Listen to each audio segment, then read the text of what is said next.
What's going on, everybody? This is episode 396 of Pop Culture Crisis. My name's Brett. I'm here with my co-host. Would you introduce yourself, please? Hi, Crisis Actors. It's Mary. The chat is being incredibly chaotic today. That's okay, though. We have our monster on deck. This is water? Mary's drink of the day, but this is a sparkling water, and I'm going to crack open a cold one. Also, with the Brett right now.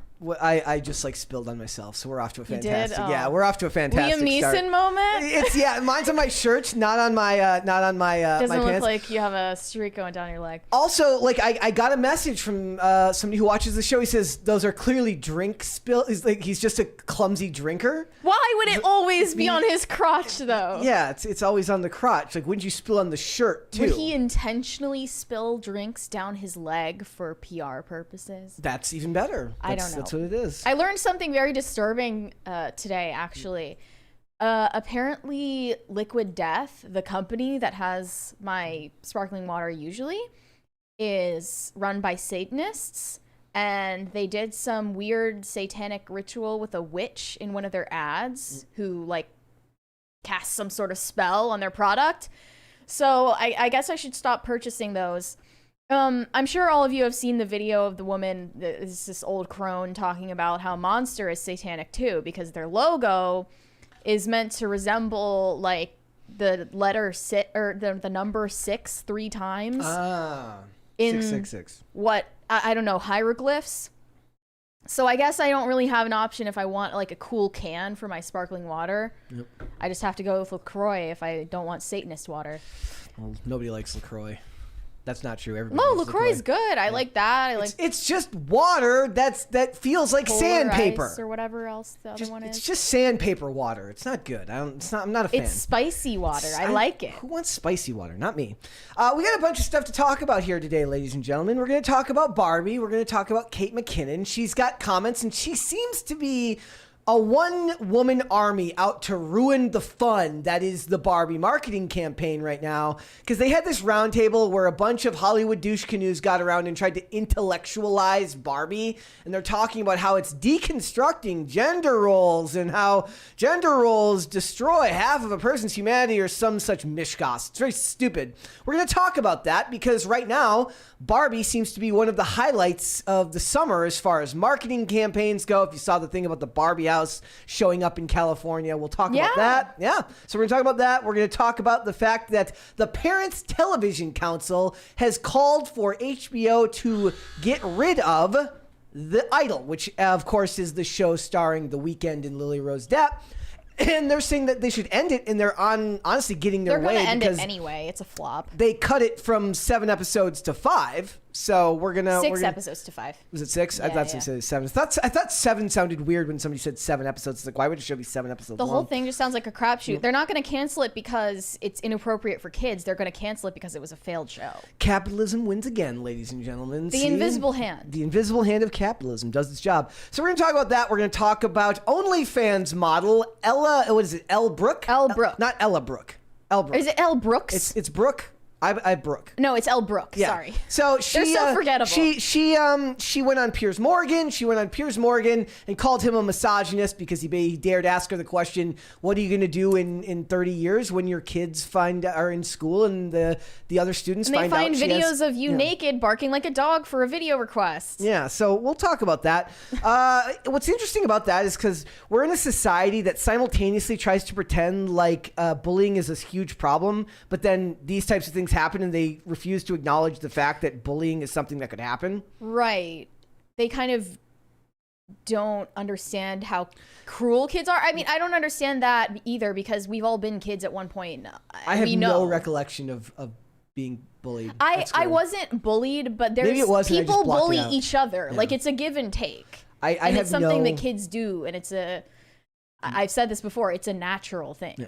So we're going to talk about that. We're going to talk about Idris Elba. He has come out and said that he got turned off the idea of playing James Bond because of the disgusting racism that he faced around the opportunity for casting. We're also going to kind of fold that in with Nicholas Hoult, who people are saying could end up playing Superman in Superman Legacy. People have thoughts about that, and believe it or not, it has nothing to do with his race, the color of his skin. They just don't think he's right for the role. So we'll get into all that. We got a bunch of other stuff. If you're ready, Mary, we can get right into it. Are you ready? I'm ready. My eyes twitching. Okay, perfect.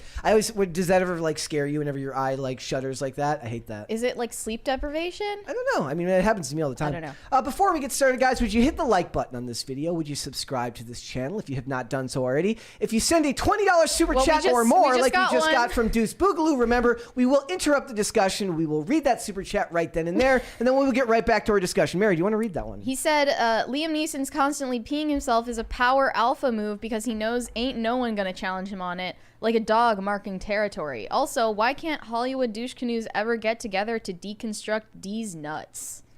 Good question. Over the weekend, I had Friday, right? We did the show with Heather Hunter, Derek Hunter. It was fantastic, right? And got done. They're like, can you do IRL? I'm like, sure. Get done with IRL. I'm exhausted. You're a content machine. I didn't have time because I was able to get the sound, the audio only version up before the show. But then I get done with IRL and I come up here and I do the editing, right?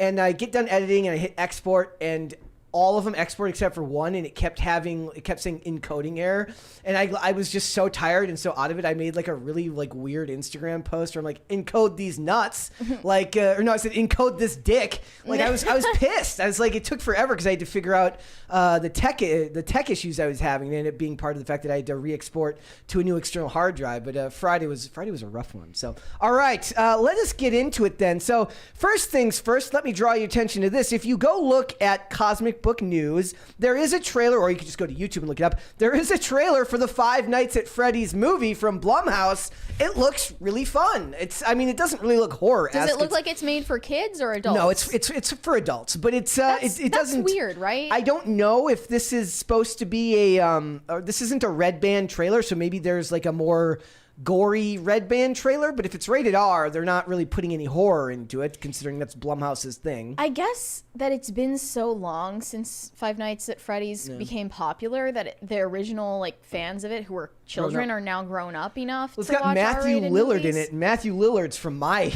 age demographic. It doesn't feel like it's been that long, but I guess so. Yeah, so it's a good trailer. It's cut together really well. If you grew up going to Chuck E. Cheese, did you know that the E in Chuck E. Cheese stands for entertainment? It's Charles Entertainment Cheese. It's like I follow this guy named it's like Hassan. He does all the Mickey Mouse videos. It's not Hassan Piker. No, not Hassan. It's a different Hassan. It's but he does all the Mickey Mouse videos. The one I showed you where he's like, oh, look at the shoes, wow, and then the guy they just dump dirty water and he goes what the fuck? And then he goes back to the Mickey Mouse voice, but sometimes he goes, Michael Theodore Mouse. So I always wonder what the T, Chuck E. Cheese, so it's Charles Entertainment Cheese. Everyone knows that mascots and clowns are creepy and kids don't like them, so why do we continue forcing these things on kids? Like, I found Charles Entertainment Cheese frightening when I was a kid. Never wanted to hug him. Never liked any mascots or clowns that came to birthday parties. No one did. No one did. So why was that even a thing? I don't understand. And then also I had a very traumatizing experience with a mascot at a baseball game once when I was 13. I was walking around with my friends and this mascot for one of the teams comes over and I was just joking around. I was like, oh, my friend is a big fan. You should give her a hug. And then he hugs my friend who's also 13, obviously, and just doesn't let go. Just continues holding her hostage basically after she had let go. And I was thinking like years later, I was like, that was probably a pedophile. I'm guessing they actually probably go through like rigid background checks to get those jobs. Mascots make Well, I don't know how we ended up in that situation. It was a minor league. Oh, okay, so it wasn't a pro like So he was probably a creep. Look, guys, you should know that the Denver Nuggets mascot makes more than the highest paid NBA, like WNBA player. Is he a Nugget? He's what is it? He's I always forget. He's like a lion or something like that. That doesn't make much But sense. he's what is he, guys? Somebody else will know that. But he's he makes like $650,000 a year. Yeah, minor something league. like They're that. not doing the background checks. Yeah. They just let any old creep take the job. There's also a scene from the show Leverage where Parker, the character of Parker, who's kind of like they don't call her this, but she's kind of autistic, and It's awesome. Like her character is like very like bad with people, and she talks about it's like I don't like clowns, and of course that's a very normal thing, right? She goes like, I once watched a clown get beat to death by a horse, and they're like, what? And then they show a flashback, and it's a party clown getting beat to death by a guy in a horse costume. Also, mall Santas. Traumatizing for me as a child. I really don't understand The kids why never look parents happy in the continue pictures. bringing their kids to see mall Santas when it's literally just a stranger who wants kids to pay, like you to pay Yeah. for your kid to sit on his lap. Is that not weird? I know. to everyone else? I bet the background checks are ridiculous on be. those now. They better be. Like then again, we have kids going to drag shows, so maybe the parents just don't care. Yeah. Also, like, what was the other one that I was talking about recently? Like, it's really funny because mascots are one of those things where I'm thinking about drag queen Santa, and I'm not liking this mental image. Sorry. we didn't just have Chuck E. Cheese in Minnesota. We had Circus Pizza, which had 3 huge rats, or was that Chuck E. Cheese? It was bad. It was like animatronic rats, just like in Five Nights at Freddy's, and it's like it's basically like a child casino. They talk about it's like, hey, you want to start a child casino with me? It is. It's amazing. You work all day, and all you earn from it is like one of those little hands that like claps. Yep. Or sticks, or the things that you throw and they stick to the window. Those, I like those. Yeah. I really wanted to win those. So, yeah, they just have like free child labor all day. Yeah. Well, it's like the Girl Scouts, child labor. That's all it Love is. those skee ball machines. Yep. Well, we got one of those here. Yeah. All All right, so go check out the Five Nights at Freddy's trailer. It does have Matthew Lillard of Scooby-Doo and of Scream fame. Also, the underrated show The Bridge, which very few people watch the American version of, except for me. Let's talk about Pink.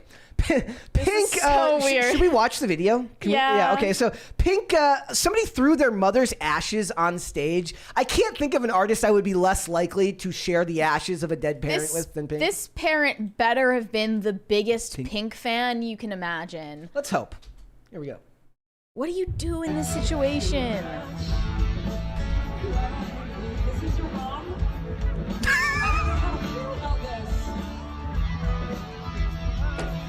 What do you do with that?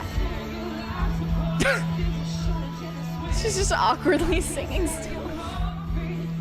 She just puts it down like. It's like, I don't know how I feel about this. Okay, so they're not loose. No, it's in you the weren't bag. just like snowing somebody's ashes. Oh, she picks them back up. Hold on. Wait. What is she doing? Please No. spread them over the crowd.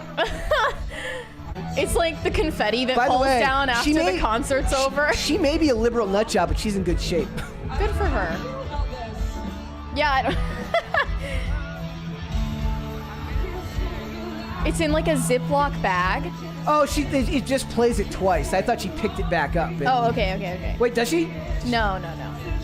She's like trying to walk away from them very, very carefully. Like, what is it with people? Like, we just talked about recently. We talked about BB Rexa getting like tagged in the head with the phone, right? Did you see that? You saw that. Yeah. She gets tagged in the head in the phone, and then somebody else had something. Oh, somebody else got slapped. Then Ava Max got slapped on and like stage. scratched in the eye while she was on stage. She handled it well. And somebody, hers it looked like a backup. She thought like maybe a backup dancer ran into her or something. I don't know. But like somebody's like, how can I one up all of that? I've got an idea. Like, did you know the guy the guy who like threw the phone at BB Rexa first said it was like a joke, right? He's like, and I was like, I wanted to hit her, but then after he finally got a lawyer, they're like, I wanted to throw it up on stage just to take a picture with my phone, I'm like, and then she just magically get it back to you somehow. At first, he had he literally just admitted that he wanted to hit her in the face and thought it would be funny. Horrible physiognomy on that guy, by the way. When I saw the mugshots, poor guy. No. I mean, he fully deserved to get arrested. Well, it happens. So yeah. Weird. So I don't know what she was supposed to, like. There's no other reaction to do other than the reaction she gave. Just Right? awkwardly backing away from it. Yeah, very creepy. All right, guys. I want to share. I talked about a video I showed yesterday, but I think it's actually. I talked about a video that I saw the other day that Dane sent me, and I want to show it here today. I wasn't originally going to show it because it doesn't really fit on the show, but it fits in line now because Disney has renewed the Proud Family for season 3, and as we know, the Proud Family has proven itself to be quite a bit political lately. So here's this video. It's an old video. I want people to watch. Flag stands for us as a group of people being united and being with each other in a time of need. This country was built on slavery, which means slaves built this country. The flag means everything to me. It means life, it means freedom, it also means unity, and it means love. We, the descendants of slaves in America, have earned reparations for their suffering. And continue to earn reparations every moment we spend submerged in the systemic prejudice, racism, and white supremacy. All the flags, you know, you ride down the street and it makes you feel connected, like we're in this together. We celebrate Juneteenth for the umpteenth time. Our account is still outstanding. Because this country was built on slavery, which means slaves built this country. The flags. Yeah. It shows you how far this country has fallen in Yeah. a very quick period of time. I really do believe more and more every day that the only way this changes is through external attack again, unfortunately. What do you mean? Okay, the only way this country pulls itself back together is if somebody from outside this country attacks it again. Oh, Meaning this is just after 9/11. to activate our tribalistic. Like unfortunately, like mindset. that's the way it is, right? Like you will never see that type of unity again unless something like that happens, and hopefully it doesn't. But we need to find a way out of this because it's like, just think about it. Like, and in a way, it's still propaganda. It's still pro-America propaganda, but I'd rather have, if in the pecking order of propaganda, I'd like to feed children. I would like to feed the children the pro-America propaganda, if anything, right? That was before my time Yeah. of watching Disney Channel. For me, the propaganda was like, be yourself. Yeah. And then also like Earth Day stuff. And like, at least they were promoting like healthy eating. I think that was also like Pass the Plate was the PSA they were doing on Disney Channel when I was a kid. Positive message. And then you see what they're putting on Disney Plus now. They've just renewed it. I miss the pro-America propaganda, man. It's what I realized that's one of the reasons I didn't like the new Transformers movie. No military propaganda.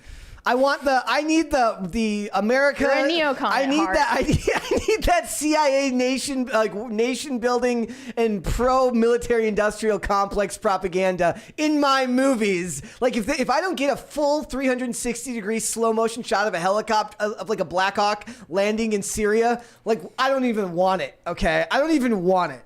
So, it's just with the Proud Family being renewed, it's just a sign of how much things have changed here in this country. It's kind of sad. And they have to use the vehicle of a show that was originally it was a positive show that was like positive representation, and now they have to flip it on its head and rebrand it for kids today who weren't interested or don't even know about the original version of it. Do you think it's possible to get back to that place? I mean, I make my point. I don't know if it's possible, but imagine one day like these companies once again readopted those beliefs. But I don't think that that's really possible, considering all of these companies like Disney, like Warner Brothers, like all of these media companies, they've been infiltrated, especially at the middle management HR level, by Marxists who have come out of college hating this country, and you're not going to see this type of rah-rah Americana belief again. It's not going to be a thing, and it kind of makes me sad.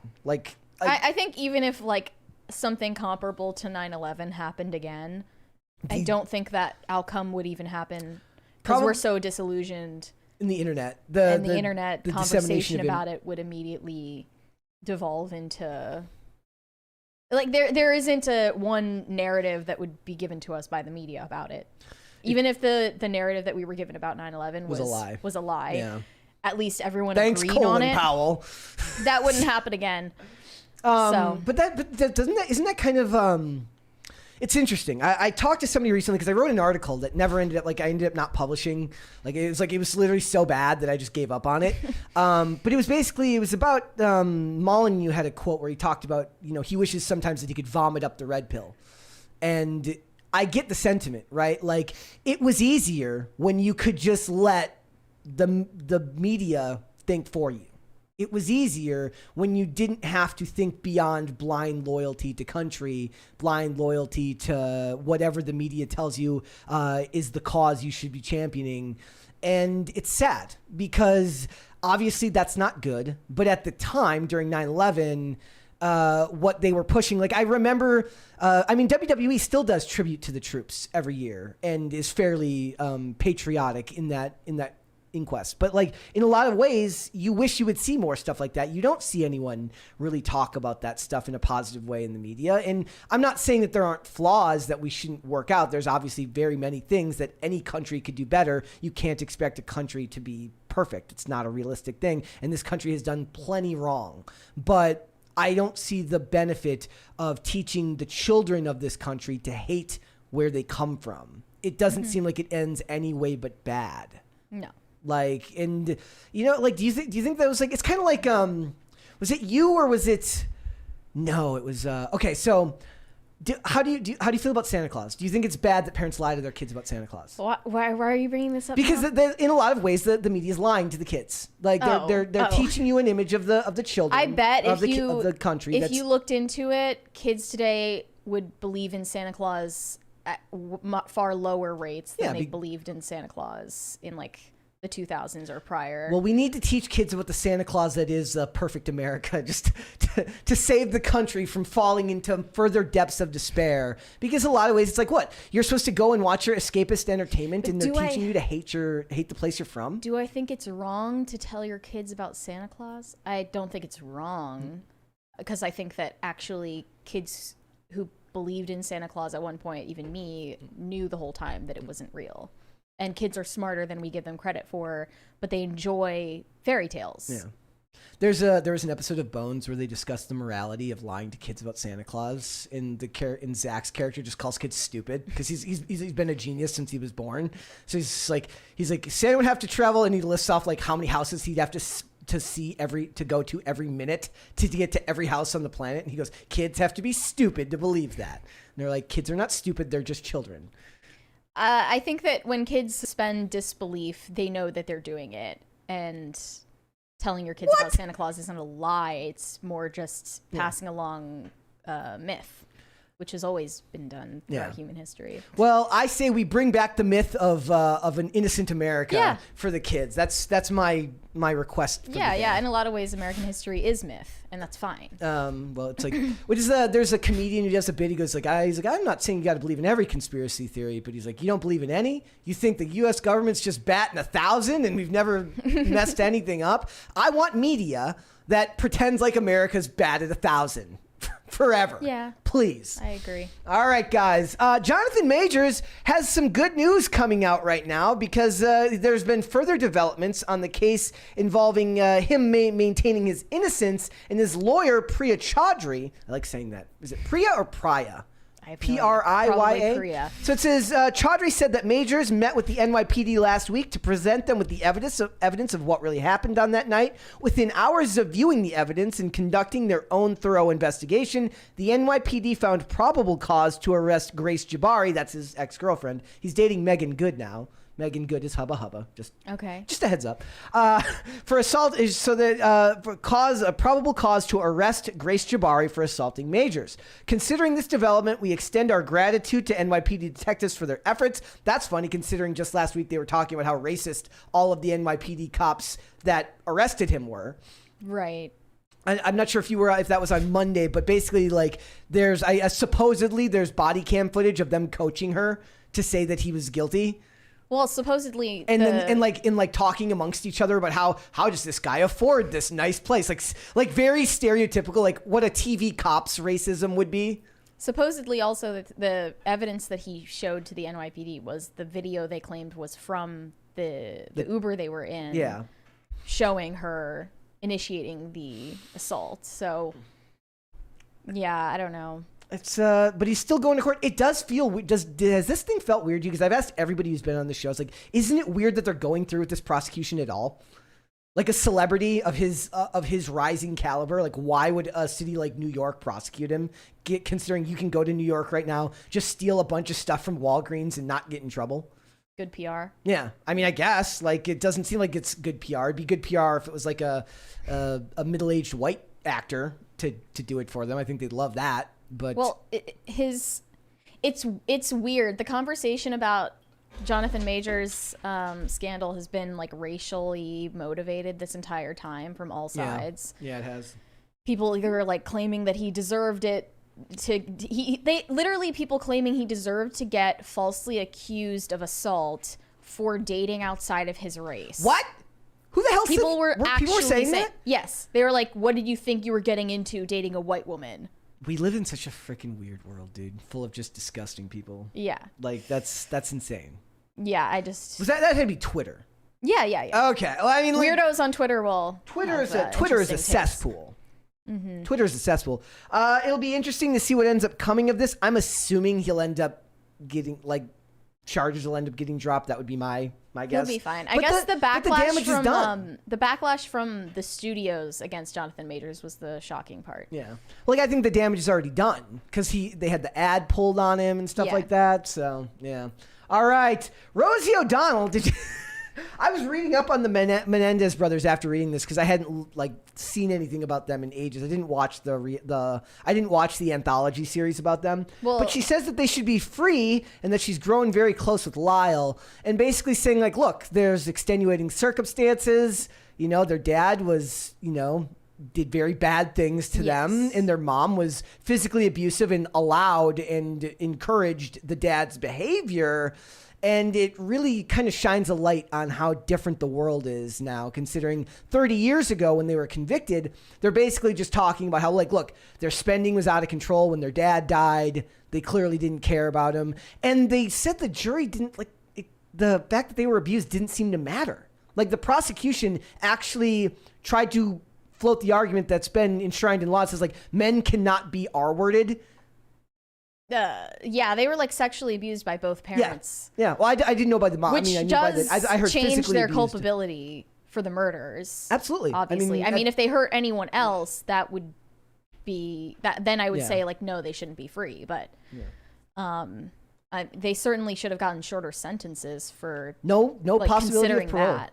Yeah. And also, they tried them separately and they got mistrials, but then when they tried them together, they got convicted. And it's weird that Rosie O'Donnell's weighing in on it, though. That of all the things for her to take the time to care about and to insert yourself in a personal way and get become friends with one of them is very weird. Yeah, well, you know what it is, right? Women love true crime. Yeah, the obsession with true crime. Women love true crime and hybristophilia. Women are into it. So, this is, that's been a thing long before true crime became as popular as it was. Women writing letters to serial killers was always a thing.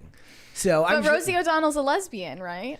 Yes. So then that doesn't add up. I don't know. She's looking for Eileen Warnos's grave. Wait, yeah. So we'll see what, I don't think they're going to get, do you think they'll end up getting free? They're saying there could be new evidence. No. Yeah, horribly abused by their parents. That's just crazy. So I also that the family was extremely rich. So there's they were worried that they were doing they were saying that they did it to get money. Okay. To get the family's money, but I wonder what happened to all the money. Yeah, I don't know. Yeah, I don't know. All right, Elon Musk's mom says, "Please don't fight." Elon Musk and Mark Zuckerberg are planning a cage match. Did you guys cover this? Yeah. Oh, yeah. Yeah. Okay. And we talked about it on IRL. It was on but Friday. I was thinking it seems like a fair fight, even though Elon Musk is in better shape. He's what? No, he's not. It seems like he is better shape than. Haven't you seen that photo of Elon Musk on the boat with Bezos? He looks like a freaking a side of beef. He's a biohacker. He's not in as good unless drink a bunch of adrenochrome before the fight. He's 12 years older than Mark Zuckerberg and taller and weighs more. Yeah, so if you look at the weight and height difference, it's kind of evens out when you realize that Elon's older. This is not the body of a man in great shape. I'm just saying. Maybe he's shaped up since then. But he just needs to get an orange spray tan. He's got to get the bear hug on Zuckerberg and really crush him. But but Musk's mom says, please don't fight. She doesn't want her baby to die. I don't know. I think Elon would have a fair fight. Yeah. And he's the one pushing for it, right? I mean, it seems like they're both interested in it. I like somebody also shared this great meme because on Friday. What are the stakes? See, that's the thing. I think what they should do is originally I said they should have a debate first and then do the fight. But what they should do is have the fight first, and then whoever wins the fight basically gets like a bonus. It's like they put the other person's put in a handicap because they just got their head cracked in. Okay, I think the stakes should be if Elon wins, he gets stake in Facebook, and if Zuck wins, he gets stake in Twitter. Yeah, it's a free speech fight. But also said, Andrea says, Musk said that pick motivated him to lose weight. Hopefully he's in better shape now. Body shaming works, confirmed. There you go, it works. But I see the thing, I don't think Zuckerberg's human, so that's why I think Zuckerberg ends up winning. He's a reptilian android. I didn't realize he was so young. He's like 39. He's 39. Yeah, he's very young. Still got plenty of time to ruin the world.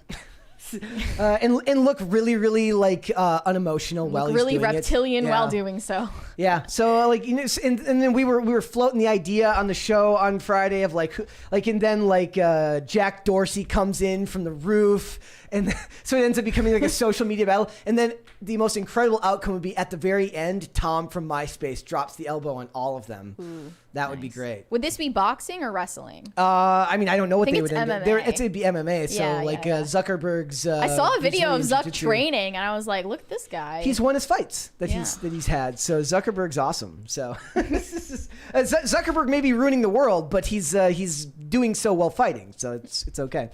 All right. Also, guys, I would like to spike the football just a little bit. I was, in fact, right yesterday. The Hollywood Reporter notes that Netflix announced the Titanic was coming back to the platform a week before Ocean Gate submersible happened. So there is my humble brag, and then I also have to offer a mea culpa because I did multiple times screw up and said that Deepwater Horizon starred Ben Affleck. I was wrong. Deepwater Horizon starred Mark Wahlberg. Ben Affleck starred in a movie called Deep Water, in which him and I believe it's Ana de Armas are married, and she's having affairs, and then one of her lovers dies, and he's like the prime suspect. Okay. And I don't even know why I remember that it was a movie, but I don't know how I screwed them up or transposed them in some fashion, but I was wrong. So, I was right about one thing, I was wrong about the other. I think Netflix was doing predictive programming, and they were planning the submersible implosion the entire time so that they could get more streams.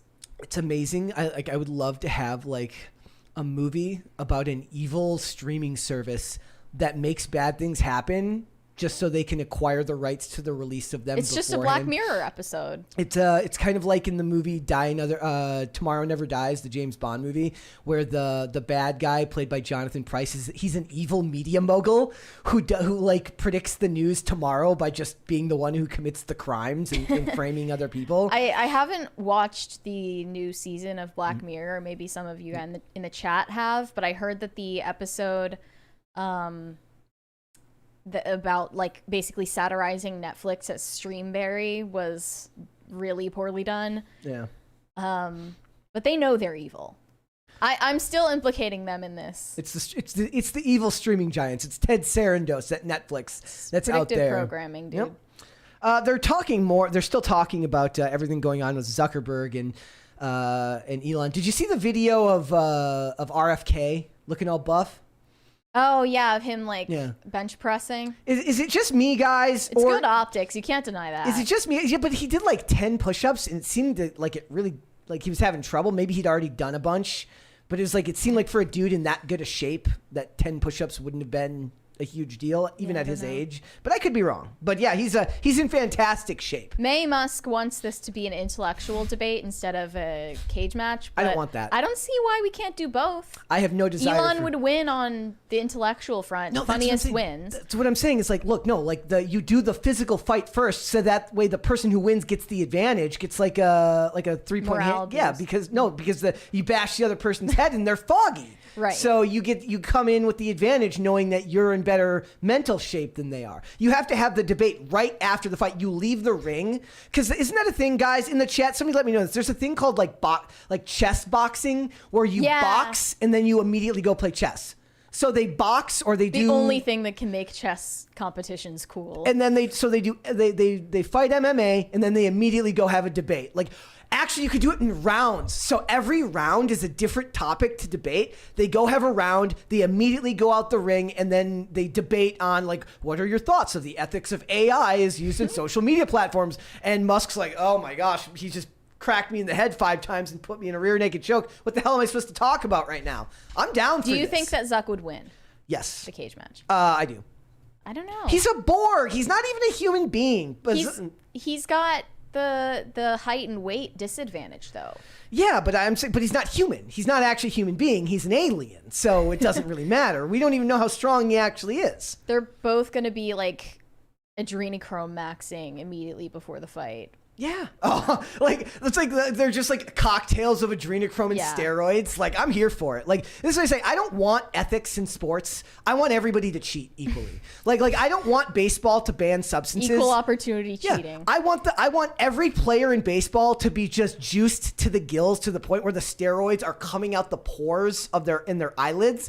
And I want the pitchers to have enough Vaseline and spider tack on their hand that they would get stuck to a wall so that they can throw the perfect sinker.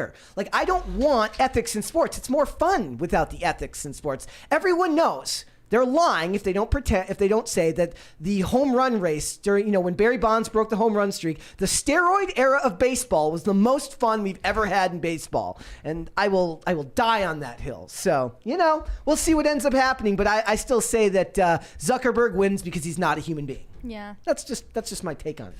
All right, guys, a quick update on ISOM number 2. It has passed $1,598,000. They have now since donated, they've raised enough money to donate over 1,000 comics to charity. I think it's even more than that now. It's awesome. It's on its way. It's doing really, really well. So it's going to be great. Now, Mary, cringe or cute first? Let's do cringe first, then cute. We got a couple cringes here today. All right. What do we want to do? Colonial pick me first? Yeah. Okay, we'll do colonial pick me first. I want to preface this by saying we all know women are worse at stand-up comedy than men, and women aren't, because of evolutionary psychology, they're not required to be funny to survive. Yeah. But women are really good at satirizing themselves and doing TikTok skits. They are. Like I said, Real Housewives of the Colonies is one of my favorite things that I've ever seen on the internet. We're about to see a few examples of this. So. Here we go. We hooked up. Is he looking at me? Elizabeth, the tavern keeper's daughter? Yeah, I think she's a witch. I do. Let's go to the town square. I need to be seen. I need something to wear to the governor's mansion ball. This is kind of cute. The other day, the Mason's son asked for my hand in marriage, and I was like, no, you're illiterate. Did you hear Abigail died of smallpox? Honestly, I never liked her. Wait, wouldn't she be illiterate at this time period? Not necessarily. Not necessarily? If she's wealthy, she'd know how to read. Okay, all right. Well, she's talking like she's wealthy, so it is what it is. I honestly, I never liked her. Honestly, I'm glad she died of smallpox. It's like that, and somebody, if anybody can go find Real Housewives of the Colonies, is amazing too. It's great stuff. Did you hear that Mercy got hung in the town square recently? Honestly, I never liked her. There's a $20 one there from DC. 40-year-old dude here. Can someone please, for the love of all that is good and holy, explain the pop cultural origins of men's athletic pants that appear loose fitting around the waist and tapered at the ankles? Why? Hashtag Janko jeans forever. I'm sorry, but that's... But Janko jeans aren't athletic pants. They don't serve the same purpose. Literally, I have 15 pairs of the same pants because it's literally... You're calling out Brett right now because these are the pants that he wears. It's literally the perfect taper, and I'm not gonna... And I refuse to be ashamed. But it's very, English bloke fashion of you. Yes. They love wearing the tracksuits with the tapered leg. Yeah, but it's but no, it's one of those things, right? Where because I wear everyone always makes the joke. They're like, why is he wearing what do they call it? What do they call the ones that women wear? The pants. What do you mean? Not spandex. Skinny jeans? No, the yoga pants? Yoga pants. So why is Brett wearing yoga pants? There's not. They're just black sweatpants. Yeah. Right. So it's when you find the perfect taper, You keep it. You embrace it. You buy multiple pairs of it because you never know. Like I actually have follow after Zuck in that your wardrobe is the same every day. Yeah, no, it actually is like decision fatigue. It was like it started like one of the reasons I stopped wearing hats as much is because it's like I started wearing black shirts because you can always match a hat to a black shirt. You don't have to worry about what color the hat is necessarily because black essentially goes with everything. I will even wear black with brown if it's right. But eventually, like I just gave up even on wearing hats as much because it's like it's too much work every morning. I'm like every morning I'm waking up and processing the trauma of being awake again, and that's enough. Yeah. Like So, I kind of do the same thing. Always wear black. It is what it is. It's much easier. Even today, like normally I wouldn't wear a gray cardigan. I would wear a blue. It's freezing in here. It's your leggings. That's We've had AC leggings, troubles. not yoga pants. Leggings. That's the word I was looking for. All right, let's move on. Let's look at the Taylor Swift girl. Mm-hmm. Leg. You started it too late. The bruise was purple. I have a bruise on my leg. But before the bruise was purple, it was maroon. She's and then So this is a song that I wrote about. I don't know if you've ever been here. You know the feeling when somebody walks in and you think to yourself, I know that person's probably, what's the word? Trouble. every time. She's not doing the exaggerated arm thing. No, she but, was kind of like when someone walks in. Like that lady has a whole channel of doing videos where she does it with like the whatever she's holding. She's a Swiftie QAnon. Yep. All right, we got one more here, ladies and gentlemen. If that wasn't cringe enough, here we go. One more. Have you ever been in love? Oof. Why would I tell you? I'm kidding. I'm Sarah Claire Frost, and welcome to my Vogue Australia cover shoot.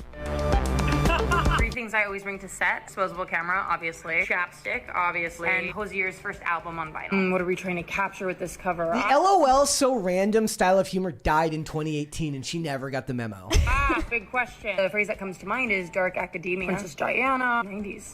No, and she was never hot enough to be a manic pixie dream girl, and she's still That's why she's on Vogue Australian Australia. Vogue is not as good as American Vogue. Not even close. It's still an honor. You know, not as much of an honor, but my boyfriend's FaceTiming. Hey, baby. Yeah, you left the stove on all fucking night. What am I listening to? It's all over the place these days. This is the cringiest of all of them. ASMR. Knife Sounds. The song The Way I Are by Timbaland. No, but like, who do I have to fuck around here to get a croissant? I was 14, I was on set with Karl Lagerfeld. Can you not? Again, women are really good at satirizing their own gender. That was never funny. That style of humor was never funny. LOL so random humor is awful. Personal opinion. She also did really well in the Every Female Bartender in a 2000s movie.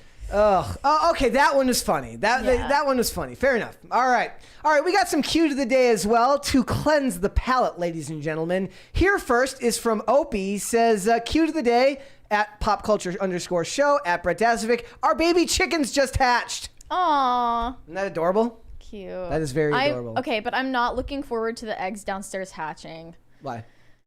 I just don't like chickens living in an incubator inside the workplace. It's not my favorite vibe.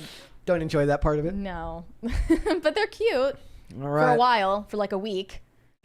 Let's look at we got one. Let's do 2 more. I got a couple more today. People came through like, look, guys, you better submit your cue to the days to at popculture_show and hashtag PCC Pets because we're down to like the last 3. So if people want them, they're gonna have to get them in. And another thing, if you want to get your memes in a meme review, go to the subreddit and post your memes there for a pop culture crisis. So this is from Trent Garvey. Now I don't know if I ever showed this one before. I hadn't liked it, and usually I only like it if I've already sent it to myself so that I know that it's one that I've looked at. But this is a pretty adorable cat. It says, "This is my cat Angel. She loves to be a pain, sitting in strange places and by the fire when it's winter."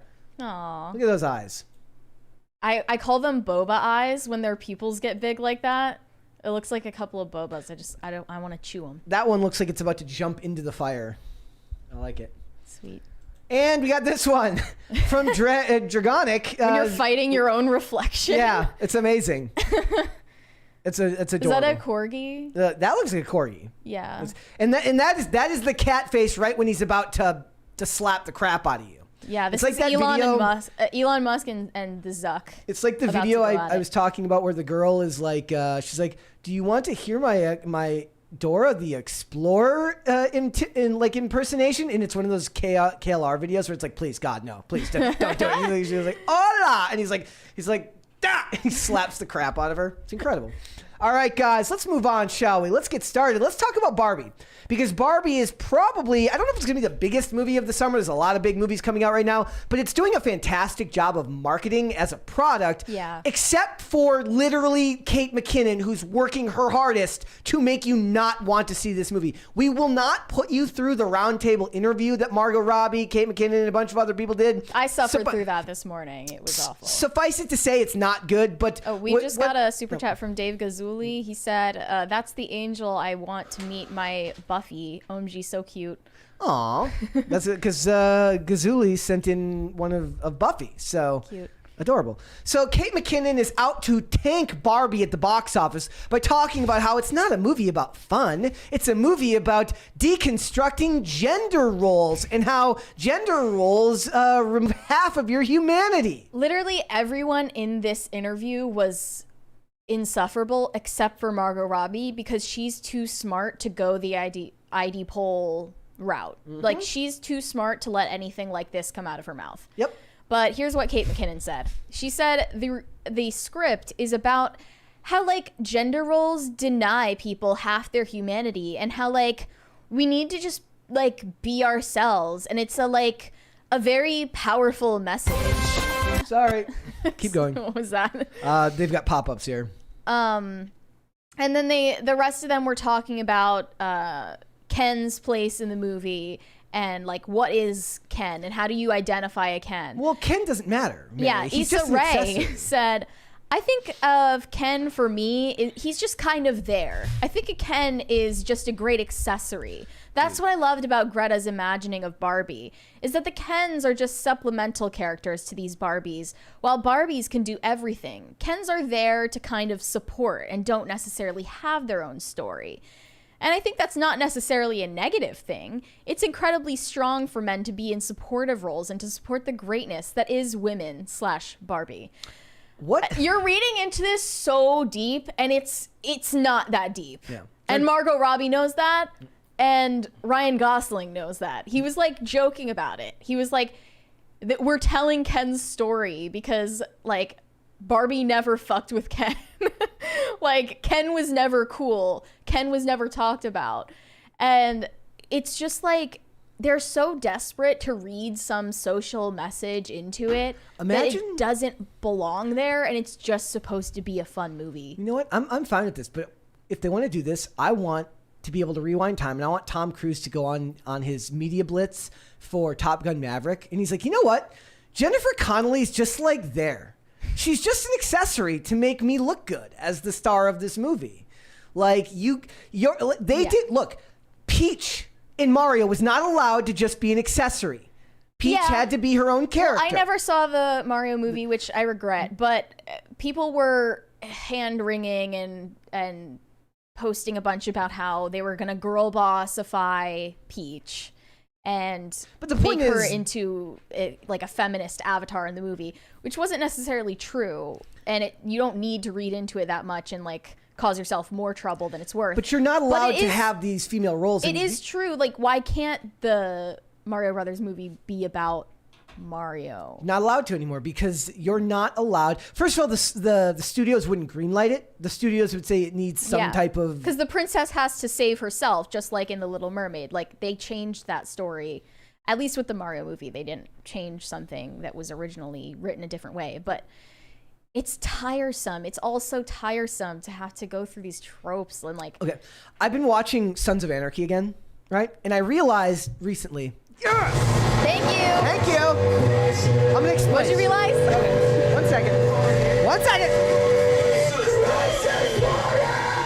It's party time. Okay. So I made a post on Twitter the other day. I said, did Katie Sagal ever win an Emmy for her role as Gemma in in Sons of Anarchy. If not, she should have. And I realized I was rewatching it, and I was watching season 2, which is a particularly good season. And her character goes through something extremely horrific in that season, and she spends the entire season dealing with it while keeping it from the club. And at the end of the season, you see the group of men in Sons of Anarchy that are part of Sam Crow.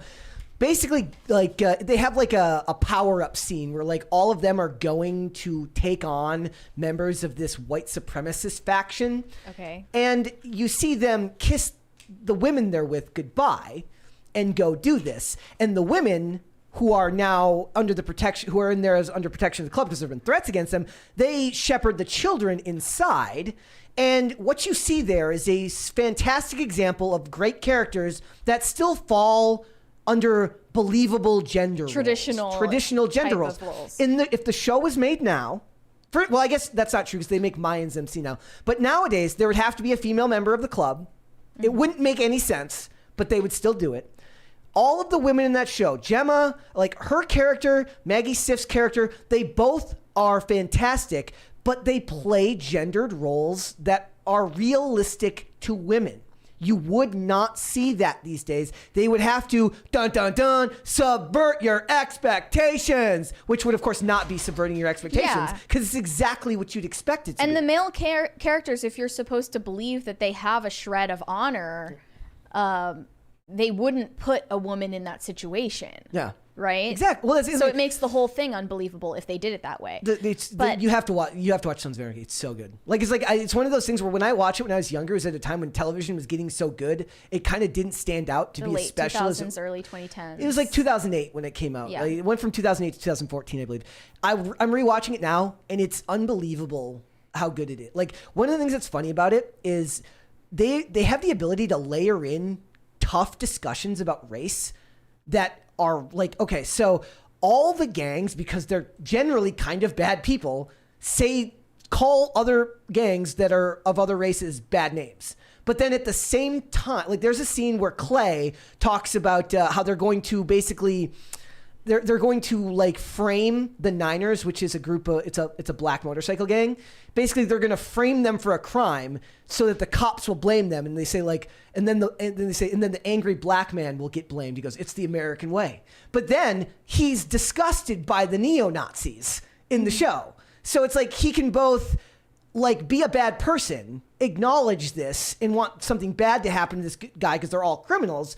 But he also finds the neo-Nazis disgusting and stupid because they are. Mm-hmm. It's real, like you would never be able to have that type of nuance in television. It was sort of like how in The Walking Dead, Merle, Daryl's brother, is obviously racist and still cares about race after the apocalypse happens, which would be like incredibly unrealistic. But like Daryl still loves his brother. Yeah. And still mourns his brother's death, or at least so he thought, his brother's death. And rides on his motorcycle, which literally has an SS patch on it. Like that wouldn't be put on TV today. Yeah. You're right. But I just, why do we have to expect the unexpected? It's just make a Barbie movie fun. I really do think that Margot Robbie understands that though. Yep. I mean, here's the worst thing that she said in this interview. She said that originally when she read this script, she thought they weren't going to be allowed to make it. The reason she said that isn't because it subverts expectations, but because they're satirizing or kind of making fun of Mattel. Yeah. That you wouldn't be allowed to do that without Mattel's explicit permission. They ended up being allowed to make it, obviously. But she said, I think it's like Greta kind of pushes it in directions I didn't think they would let us go. And a big part of that was acknowledging the things that people find problematic about Barbie, as well as the things that people love about Barbie. And to be able to do both whilst having a relevant conversation about where the world is today and acknowledging a long 60-plus year history, a lot of things to do at once. She does it so adeptly, and ultimately the whole experience is still fun. It's so fun and weirdly emotional. So she kind of like danced around the issue that people are looking for a feminist message in the movie, which hopefully it won't address. If they're smart, it won't, but I don't know. Yeah, Margot Robbie is very media literate and media trained, and knows how to not. Her accent is also piss people slowly off. going away. Well, she still says Bobby. Yeah. Like Shrimp I on the wonder. Barbie. I hope she says shrimp on the Barbie on the show, in the movie. I hope so. Just lets her accent slip one time. Yep. But you don't need to like get deep with a comedy movie. You don't. It's unnecessary. And you don't need to address how we all felt represented by Barbie growing up. Like, speak for yourself. It's a freaking doll. I played with them too. I didn't feel like I needed to be personally represented or empowered by a doll I was playing with. It also feels like whenever celebrities do this, it reeks of like a sense of insecurity about their work. Like they want to be more than they like. You don't need to be some deeply intellectual person. You just need to entertain people. Yeah, well, Like, if I don't you're need to insecure be- about it, yeah. about like whether your work is meaningful, then they just hitch their wagon to some message. That's ideological. It's like on Friday. It's like I'm a dummy. Like I'm not an intellectual. It's not my job to be an intellectual. It's not their job to be an intellectual. And when they have these discussions, it's just like, I guess maybe it's because it's part of the pipeline of college courses, since a lot of these people do go to Ivy League schools for their theater programs.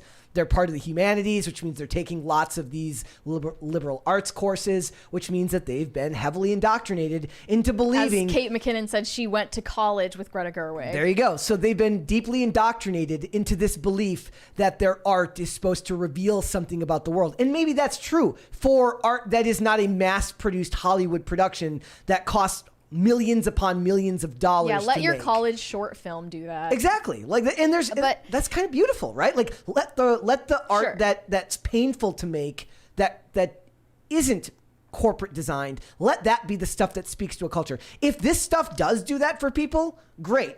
But you don't get to superimpose that onto people and tell them what to believe. Let it happen naturally. Mm-hmm. I don't think that Barbie is going to be feminist, and they've done a good job with the marketing so far. In fact, Oppenheimer is slacking in that way. Like, I haven't seen nearly as much social media hype about Oppenheimer unless it's connected to Barbie. Yeah, like, well, I saw a great one the other day. It says Christopher Nolan decided to forego CGI in favor of real effects. They're like, how the hell do you do real effects? And then it's like, it shows like it's a guy holding a camera, and it's just a skull and bones, and it's just like the cameraman after Nolan detonates the bomb for take one. Here's the house. I wanted to address this first, that a female empowerment story from Hollywood will do anything but make a story that resonates with the feminine psyche. Mm-hmm. So they're emphasizing that Ken is just an accessory. He's supplemental to Barbie's story. And it's like actually very strong and empowering for men to just support women's greatness. When in reality, I think it would be more meaningful to women, a female audience, to be a part of a man's story. That's all that women want, is actually to be part of their man's story and be a part of his mission and be a supporting character, so to speak, in a man's mission. That's meaningful for women. But they've twisted it and warped it so much that now we're supposed to look at all men as Kens. Barbie is everything and Ken is just Ken. That is disparaging for both men and women. Yeah, it's one of those things where, to me, have you seen the videos recently? It's like, it's women having breakdowns saying like, why did we fight so hard for equality? I just want to. Yeah, they're also, like, I just want to bake pies and be a stay-at-home wife. It's not addressing the true, like, deepest desires of women. And also, I wanted to address this. People are, because it makes themselves feel better about the movie, telling themselves it addresses this false dichotomy between being beautiful and or being beautiful and sexy and being smart. Yeah. When no such false dichotomy exists, obviously. I mean, I would Barbie, say it is to the contrary, Barbie, the brand, has been combating that false dichotomy ever since its very existence. So yeah, Barbie is beautiful and a doctor and a lawyer and a mom and all of these things. I think it's fair to point out that it is How still is this something. flipping the script on Barbie? She's always stood for that. Yeah. Okay, yeah, if they're saying flipping the script on Barbie, I would say that's inaccurate. Like, she doesn't need this refreshing of the brand. Yeah. It's never been anything but that. Yeah. Right? I mean, I still think it's one of those things that in society, it's still something that people consider worthy to point out when somebody is both very, very smart and very, very attractive. But like you said, that doesn't mean that was what was going on with Barbie. It was always like that. Well, for Barbie. also that false dichotomy doesn't exist in real life either, because more attractive people are smarter. Like, I still think with women, it's something that society points out. They say there is a correlation between being attractive and being sociable and being intelligent. I think hot and smart is still something that people point out and they lump them together when it happens. So I do think it's fair enough to point out. Like, people say she's hot and smart. Like, it's something that people point out. Sure, I guess the bimbo stereotype still exists, but it's just like statistically true that the most attractive people are given more trust in society, and it's not necessarily unfair. Yeah. They're the most sociable and athletic and the most intelligent. They're the best at academics. Like, it's not like being beautiful has any correlation with being less intelligent. Maybe it's from all of the old movies, like where the hot girl in school or the smart girl in school isn't very hot, and then she gets her glow up halfway through and then looks hot at the prom. And Paris Hilton has always been Hermione in Harry Potter when they finally have her go out to the ball. And then they're like, all they really did was like straighten her hair. And she's like, her hair's not bushy, and she's not carrying around 20 books that give her a hunchback. Mm-hmm. So, glow up. Well, Hermione. Paris Hilton has always been a refutation of that. Yeah, but she was never somebody that people considered smart till later. Right, but it was because she was so good at playing that character. Yeah. Anyway, what were you saying? I was saying like you wanted to show the Malibu house? Oh yeah, guys. So they're fantastically marketing this movie, ladies and gentlemen. Spotted this thing from 10 miles away, flying over Malibu today. Is this a real life Barbie Malibu house? Seems to be pink everything in a water slide, floating Ken letters. Publicity stunt. How much do you have to pay to stay at this Airbnb for? So it says it's not even the first time the property has been offered up for Barbie-related reasons. Back in 2019, the home was done up in a relatively moderate amounts of pink and listed on Airbnb for its 60th anniversary for $60 a night. I imagine it's a lot more. This one. But the best was a meme that somebody released. I had it pulled up here. It says like they showed the big picture of the house. It says Oppenheimer has a fantastic chance to rebut this with their own marketing campaign, and it's like an animation of it like blowing up the Barbie house. Is Oppenheimer going to put up an Airbnb like nuke bunker? They should do that. Here, let's like let's an underground bunker that you can stay in for $60 a night. Look at that. That's sick. I need to see Trisha Paytas stay at this one. There you go. With her daughter, who is literally named Malibu Barbie. Ugh. Did you see that? Who is the Kardashian that's with Travis Scott? Oh, Courtney? They changed Wolf's name to Aire. A-I-R-E. Was that not Kylie? Whoever has... They're all changing their babies' names. I don't It was like 16 months after. I'm pretty sure that was Kylie that changed her son's name, though. Well, they just said they just settled it on the birth certificate. It's Aire now instead of Wolf, which is too bad because it could have been Airwolf, and that would have been way cooler. All right, guys. So, look, Barbie's doing fantastic with their marketing. Kate McKinnon withstanding, I'm just sick of the need to make things deep. It's not that deep. It doesn't need to be deep, nor does it need to be. It is a sign that they're unhappy with their status as entertainers when they feel the need to make it more than it is. Guess what? This show is not intellectual. I am not Lex Friedman, and as much fun as these conversations may be, we're not here to change the world with our entertainment. I just want to give people something fun to watch, and if there is something thought-provoking there, I assure you, if it came from me, it was on accident. It was not on purpose, because I am not a thought leader or an intellectual, and it makes me sad for these people to sit there and be so unhappy with what they're doing that they feel like they need to attach some deeper meaning to their work when just entertaining people is fine. There was an episode of House where they have a daytime soap opera star because House is desperate to save his life because it's his favorite soap, and if the guy dies, he'll never find out who impregnated the twins on the show, right? So the guy's consistently talking about how he's unfulfilled doing his work and basically saying like, look, it's preposterous. There hasn't been a single real moment since I joined the show. And Kuttner's like, look, you're entertaining people. And the guy's like, I need more. And the whole episode's about him being like unsatisfied doing what he does for a living. That's what a lot of it feels like from these actors. They're unsatisfied. Sad. Whatever. Makes me sad. They're just art nerds. Art nerds. Overgrown theater kids that need to lecture everybody. Exactly. All right, let's move on. Let's do some super chats there. The Last of My Kind said, Friday's guest showed why fans find validation when shows go live action. Every time you mentioned award-winning DC animation, he scoffed, saying kids show. Well, did he? He was. I don't know. I didn't hear him say kids show, but he definitely didn't agree with me on DC animated stuff. The whole medium of animation is not. They don't give widely respected. It's which is sad because it makes more money. Like Yeah. anime is making way more money than any of this other stuff. And yeah, there is a certain amount of validation and status that's attributed to live action that doesn't necessarily need to be there. There have been plenty of animated movies and television shows that are just as smart as any live action show. Mm-hmm. So.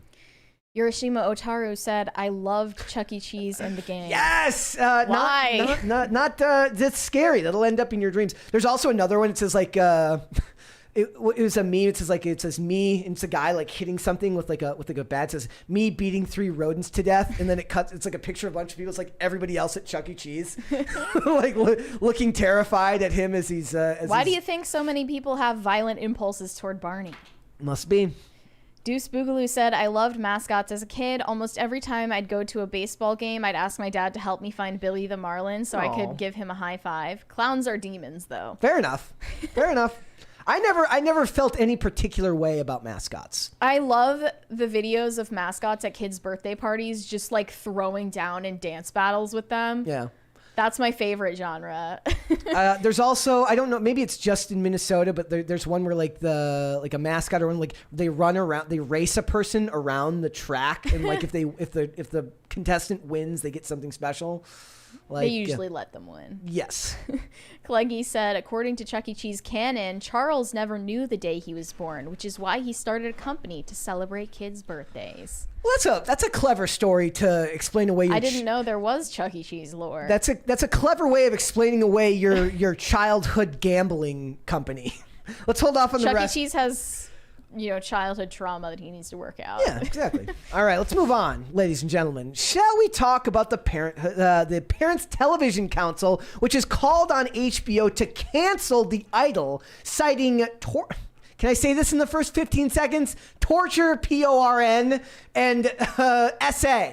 Yes. As they say. Now people who are watching the segment sinking are like, into depravity. Yeah. I'm loving this language. We need to bring back like organizations like Moms Against Disney. Yeah. Like that stopped being a thing years ago. Moms Against Harry Potter. I don't care how stupid the Satanic Panic campaign is. We need to bring back the fight for obscenity laws. As long as we get rid of Mothers Against Drunk Driving. No, I'm just kidding. Like, did you see that video of like the people getting interviewed after they find out that they're making drinking and driving illegal? It's amazing. Really? This guy's like in his car with like a 12-pack of beer, and he's like, this country's getting kind of communist, telling me I can't drink and drive. There's another lady who's complaining about it, and her kid's in the car with her. It's incredible. Like it's like commie. Yeah, it's like look at these commies telling me I can't drink a 12-pack of Bud Light, and nowadays you can't drink a 12-pack of Bud Light anyways because you'll get made fun of. But back then they're like, look, I can't drink a bunch of beer and go driving. What are you, a communist? I think we need more moral fights in this country. I went to the Parents TV Council website and went to their About page. It says, the Parents Television and Media Council is a nonprofit, nonpartisan research and education organization advocating responsible entertainment. The mission of PTC is to protect children and families from graphic sex, violence, and profanity in media because of their proven long-term harmful effects. The vision of PTC is to provide a safe and sound entertainment media environment for children and families across America. I can get behind that. Wait, I don't know about you, Brett. Did they mention violence? Like on-screen violence? Graphic sex, violence, and profanity. Look, we've had the video game debate since I was. Look, there are some things that you shouldn't show children. Agree? I watched Walking Dead way too early in my childhood and had nightmares about it every night. You probably shouldn't show your kids ISIS beheading videos, etc. There are some things children and families should not show. Then the parents should be doing a better job of telling these kids that it's not real. That's true, but I hate when we have to place all the blame on parents when, especially when like unfettered internet access became a thing and the internet became like consumer friendly and accessible to everyone. They were just expected to know all of the ins and outs of it when they didn't grow up with the same medium. So like if your kids are getting exposed to like pornography, for instance, it's a matter of when, not if. At this point, you can't do enough to make sure that doesn't happen. Parental controls aside, supervision aside, like it's a matter of when they're going to be exposed to these things. Shane Cashman doesn't have a TV in his household. Yeah, good for him. That's a good thing. That's a good thing, right? So, look, I don't know. And it's not easy. I find that these things that they've taken the responsibility off the parents, and a lot of the parents in our society have just given up and have turned to tablets to parent their children. And these organizations, while they might have good intentions, are often then wielded, once they gain power, end up censoring stuff that doesn't necessarily need to be censored, because the limit on what you consider censorable is going to be different for everyone. And I think it gets away from the idea that parents need to be the ones that raise their children, at least at the most formative years. When, like you said, how old were you when you watched The Walking Dead? Like and it was 10 to 12. Like, your parents should maybe still be monitoring your television content at that age. That's true. I'm not saying that's not a factor that needs to be accounted for. Like, parents obviously need to have stricter supervision over what their kids are watching, but parents also have a place in advocating for these massive media organizations to be a little more responsible with what they allow on their platforms. And I'm looking at their press releases for this, and they're saying the HBO Max platform allows kids to access TV mature rated content. But the parents, you can make a children's account on these platforms. Yes. So the parents need to do that. Sure, you can. Yeah. But I think what they're saying is that the Max platform allows kids' profiles to still access mature rated content. They also say TV critics pan Max's The Idol, calling it torture porn. Yeah, if there's a reason to stop it, it's because it's bad. R-word fantasies.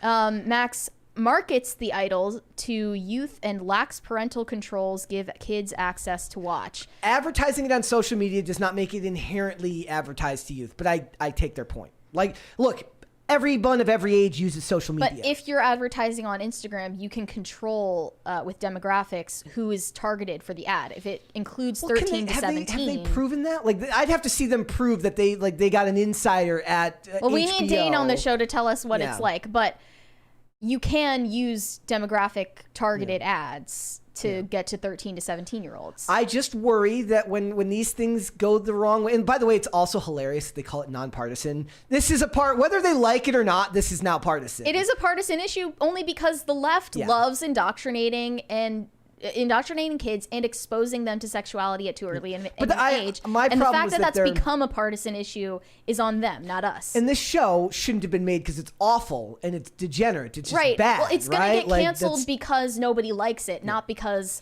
people care about profanity or obscenity being on TV now. So they said that HBO... Well, okay, there was a rumor that HBO already made the decision not to renew it for another season. That got debunked. But it sounds like they will anyway because they've just reduced it down from 6 episodes to 5. This whole thing... What if they just cut out the middle episode? Like, it's fun. I don't know. It's funnier if they just don't give them a conclusion. They just ended on 5. People reviewing this are saying that there's been no, like, narrative movement or character development in the whole, like, 5 hours that we've been given with these characters. It's just torture porn. And it's just as graphic as possible. Well, we'll have to ask Colonel Kurtz, because Colonel Kurtz is saying that... I had like a 19-minute video on it talking about like it's misunderstood, it seemed like, and you're an adult, that's fine, right? Like if you're an adult and you're watching it, that's fine. Like it's not my cup of tea, but I don't give a crap if an adult watches it. I think one of the biggest hurdles these companies will ever face, and I don't think it's ever anything that's ever going to be addressed, is how you would regulate kids' access to these things, because it really does, at the end of the day, it falls on the parents. It does. Like what age you give your kids a phone, how closely you watch the things that they watch on television to make sure that they're not clicking and watching on things they can't. And it's an unenviable position because there's so much access to so much content that is so harmful to kids in a formative age. I agree with you on that. I just think it's kind of a ludicrous, like in an age where they are now, this is not the moral majority conservatism of the 90s or the 80s, right? This is now an age where you're the minority, you're not the majority. It seems like a losing battle to me, but I applaud their decision to fight for what they believe in, but I don't think that they're going to win. Like, I actually can picture the people at HBO laughing at them. I think that the tide is turning on this. Did you see that video of this ended up being revealed in community notes to be a deep fake video, but there was this video of this little like toddler age like 1 or 2 crying and mimicking the motion of like scrolling on a tablet. Did you see that video? No. Yes. Yeah, that ended up being a deep fake, but it got such a wide response because there's I would say righteous and like founded in reality moral panic about kids' unsupervised, unfettered access to the internet and to media these days. And it is warping their brains. It is changing their neural pathways in irreparable ways, especially the earlier you let them on it. So regardless of whether that's a deepfake video or not, it's making a point that's salient no matter what.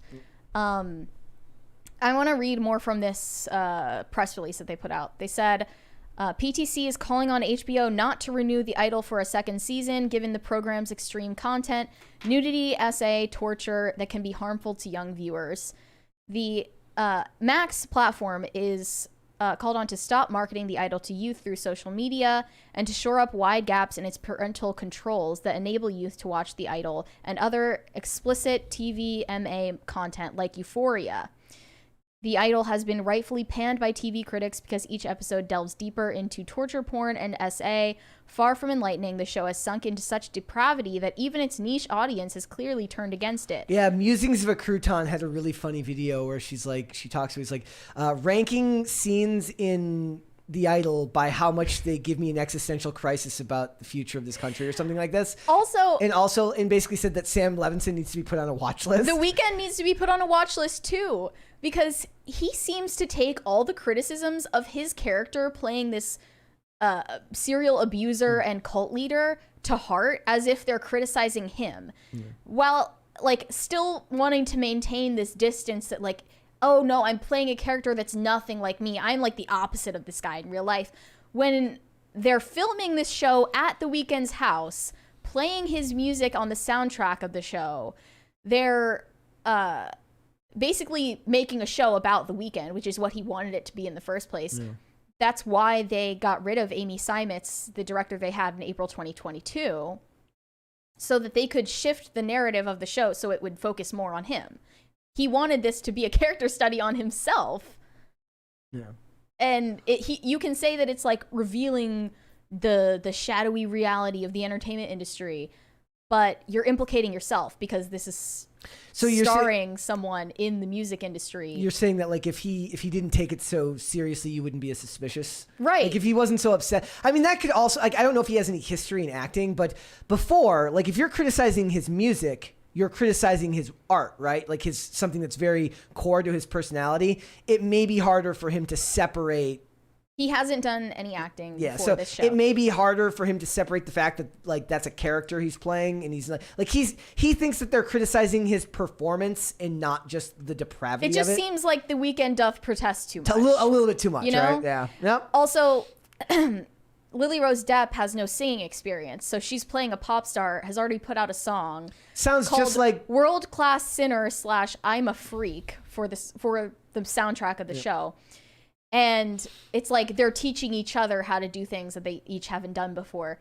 But like the song that they made with her character Jocelyn is supposed to be a parody of all of the songs that come out that are like trying way too hard to be like sexy and provocative, but actually are just exactly what you expect from pop stars these days. But then it came off as like too close to reality. Yeah. But it's sad too. It's really like I was like when like pop stars start off like not young, but like there are stars who had more wholesome images towards the beginning that gets like it seems like they're Britney. kind of like that, but like they start off in a more neutral position, but then they're forced to go in a sexualized route because unfortunately, whether people like to admit it or not, sex will always sell. Sure, but why does it have to also be R-word selling? Also, I would push back. I thought that R-word fantasies were more of a woman thing than a man, given the novelizations. Well, the show actually acknowledges that. I don't know if you've seen this clip. It got posted on Twitter a bunch. It's Lily Rose Depp's character and her friend talking about Tedros, the cult leader. Yeah. And her friend goes like, I don't like him. He kind of gives me rapey vibes. And then Jocelyn goes, I don't know. That's kind of what I like about him. Teehee. They never like it when it's like. Is that a male fantasy or a female fantasy? It's a female fantasy when he's tall, handsome, good-looking, and rich. It's not when a female. It's The Weeknd, not so much. Well, no, but I mean, he's like, but if all it's, he's got is rich. All he's got is rich. But I'm saying, like, you know what I'm saying, right? Like, there's some great TikToks and like Instagram videos that satirize this, where it's like, yeah, if he's rich, has a mansion, then you have the fantasy about it because it's not actually R-word. Mm-hmm. You actually want to do it. It's about the consent and the forcefulness by which he pursues you that they find attractive about it. Mm-hmm. But in this case, yeah, if he's short, ugly, and poor, then it becomes a nightmare and a bad one at that real fast. Yeah. I think that they might have changed it from 5 episode count or from 6 to 5 because they're rewriting the whole thing as they get criticism. Oh, I think this show's been finished and produced for a long time. They're reworking it. They had like this production hell going on since the beginning where they had to rewrite like 80% of the show. Yep. So as criticism comes out for the depravity of the show, they're like reworking it so it can end faster. I don't think that they would even, because it would cost money to do that. It would cost less money to just release it and get it over with than to rewrite it. Like it's also not a joke that any show would have a 5-episode season. It's really funny. Like I like it. What happened to TV? It used to be like 20 episodes a season, lots of filler. I love 22-episode seasons of shows. Some of my favorite shows have like my favorite episodes are very rarely the big important ones. My favorite episodes are the ones where they have like no money left in the budget for that quarter. Like Riverdale. Yeah. Riverdale just ended, and that's the last show of its kind, really. All the network shows are still 22 episodes, and they're watching them, and they're 42 minutes. No, they're okay. So I was just looking at something recently where they were talking about the Succession season finale. They're like it was the biggest number of the show, 4.2 million live, and they're like random episode of NCIS on a Wednesday, 12 million. Yeah, like it's old people that still watch that stuff. Looks like the premiere of The Idol got 3.6 million viewers. Yeah.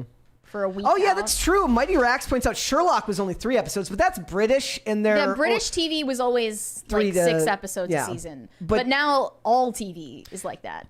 Gosh, I love those first few seasons of Sherlock. They were good. They're so like the one with the memory palace is still one of my favorites. I want to visit Appledore, the house. Like you can go to that house still. The guy who owns it. Is it an Airbnb? It probably is. There's a $20 super chat there from Superpowers. I'm gonna make sure there wasn't an S there. Superpowers. He said, "Men want to win her heart. Women want to tame the beast. Both end with boredom." Oh.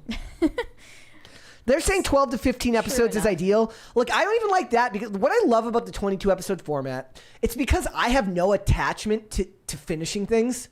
I could watch if there's a show that's 22 episodes long and episode 21 is where it gets boring for me, I will just stop. I have no need, like I don't have any sense of completionism when it comes to television. So I like that most of those shows that are that many episodes are only about 40 minutes with no ads. Right? Everything is now, it's all 56 to 70 minutes. I don't want to watch that much stuff for that long. I don't want to watch a movie. No, I want to watch a movie because it's one movie. Well, no, like a 6-part I don't want to watch like series. I made the exception each for one is like a movie. And most of it, it's just one thing is also is that they didn't they haven't quite mastered how to effectively make stuff in that format. It was worse when streaming first became popular because they were still making shows as if it was like a 22 episode season, but it would only be the Netflix Daredevil was or the Netflix like Marvel shows were a perfect example of this.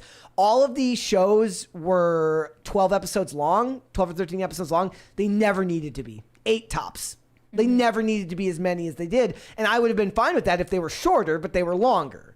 So there was always a bunch of filler that just didn't work as well. And then they made the Defenders where they cram all of the Marvel characters in Netflix together, and they only made it 8 episodes. Why would you make the solo shows 12 episodes and the team-up show 8 episodes? We got one from Dave Gazzulli. He said, bottle episodes make for good TV. If they can't rely on great special effects and memorable, expensive set design, they have to focus on character development and great plot lines. Not always, but it does happen. That's the best example I always give is it's the episode Diary of a Cigarette Smoking Man from the X-Files. 90% of the episode takes place in a warehouse that's very clearly a soundstage. And it's just the cigarette smoking man looking through a sniper rifle at I keep saying, I almost said the Lonely Island, at the Lone Gunman. And then it's got some flashbacks to him in his youth and a lot of like stock images of like the Kennedy assassination and Martin Luther King and all this stuff. They did a lot with very little. Mm-hmm. And that was the sign of great television, is when they can do less, can do more with less. Yeah. So, yeah, like it's, I get what you're saying. Like I worry about this type of censorship because I would rather let the art exist and let the parents take responsibility for their kids. But in the case of The Idol, like I just think it's stupid and bad and very clearly from a director who doesn't really seem to be in the way of creating a lot of story. Now, if you want to talk about Euphoria, where we're talking about the fact that they're portraying underage people, we could talk more about that. But if it's just a bunch of like distasteful adults having sex, I think that's more in the realm of the parents should be paying a closer attention to it. We could have the discussion about whether like I've never looked at HBO's like settings. I don't have any kids, so I've never looked at the kids' settings on it to see like what shows up. Like, can you get to The Idol well in kids mode? Yeah, I haven't looked into I would that have to either. look into that. So we'll see. I think this is going to get spun as a win for the Parents TV Council anyway, because it's going to get canceled for being a flop. It's going to be funny. And then they're going to be like, it was because of our aggressive canvassing. So please donate to us. So donate. Like, but it's going to be funnier if then HBO gets like really, really defensive. Like, oh, by the way, we cancel it, but not because of you. Like, yeah, it's just like sad that they gave Sam Levinson this carte blanche budget and big stars only because he made Euphoria, which was equally degenerate, if not worse, for portraying high schoolers. It's so funny because, like I said, watched Veronica Mars, watched a bunch of old like One Tree Hill. It's really funny. You watch these old shows, and even when they discuss sex, like they have these discussions where it's like the kids take it very seriously. It's a big deal. They worry about what other people think. The girls have that conversation where they say like, I don't like everybody else. You literally hear the conversation like everybody else is doing it.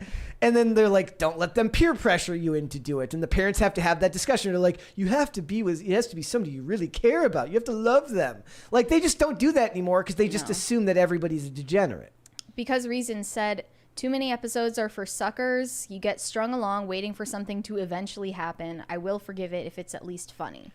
I don't really get strung along. I'm just along for the ride. I quit as soon as I liked Gossip Girl, which was like 22 episodes per season, 40 minutes an episode, just because like I can pay half attention and still enjoy it. Veronica Mars is like that. Like Veronica Mars is like it's really funny too because like she really is the oldest looking high school student. She wasn't even that old either. Like in the realm of like actors who have played high school students, I think Pauly what's his name? Rob, not Moreau. The dude from Surf Ninjas. He was like 36 and he plays a teenager. Got one from Rob Francisco Schneider. Sanchez Jr. He said, I have a 2-episode rule similar to my 2-strike restaurant rule. If I'm feeling unfulfilled, I dip out and never come back. I'll wait. Thank you.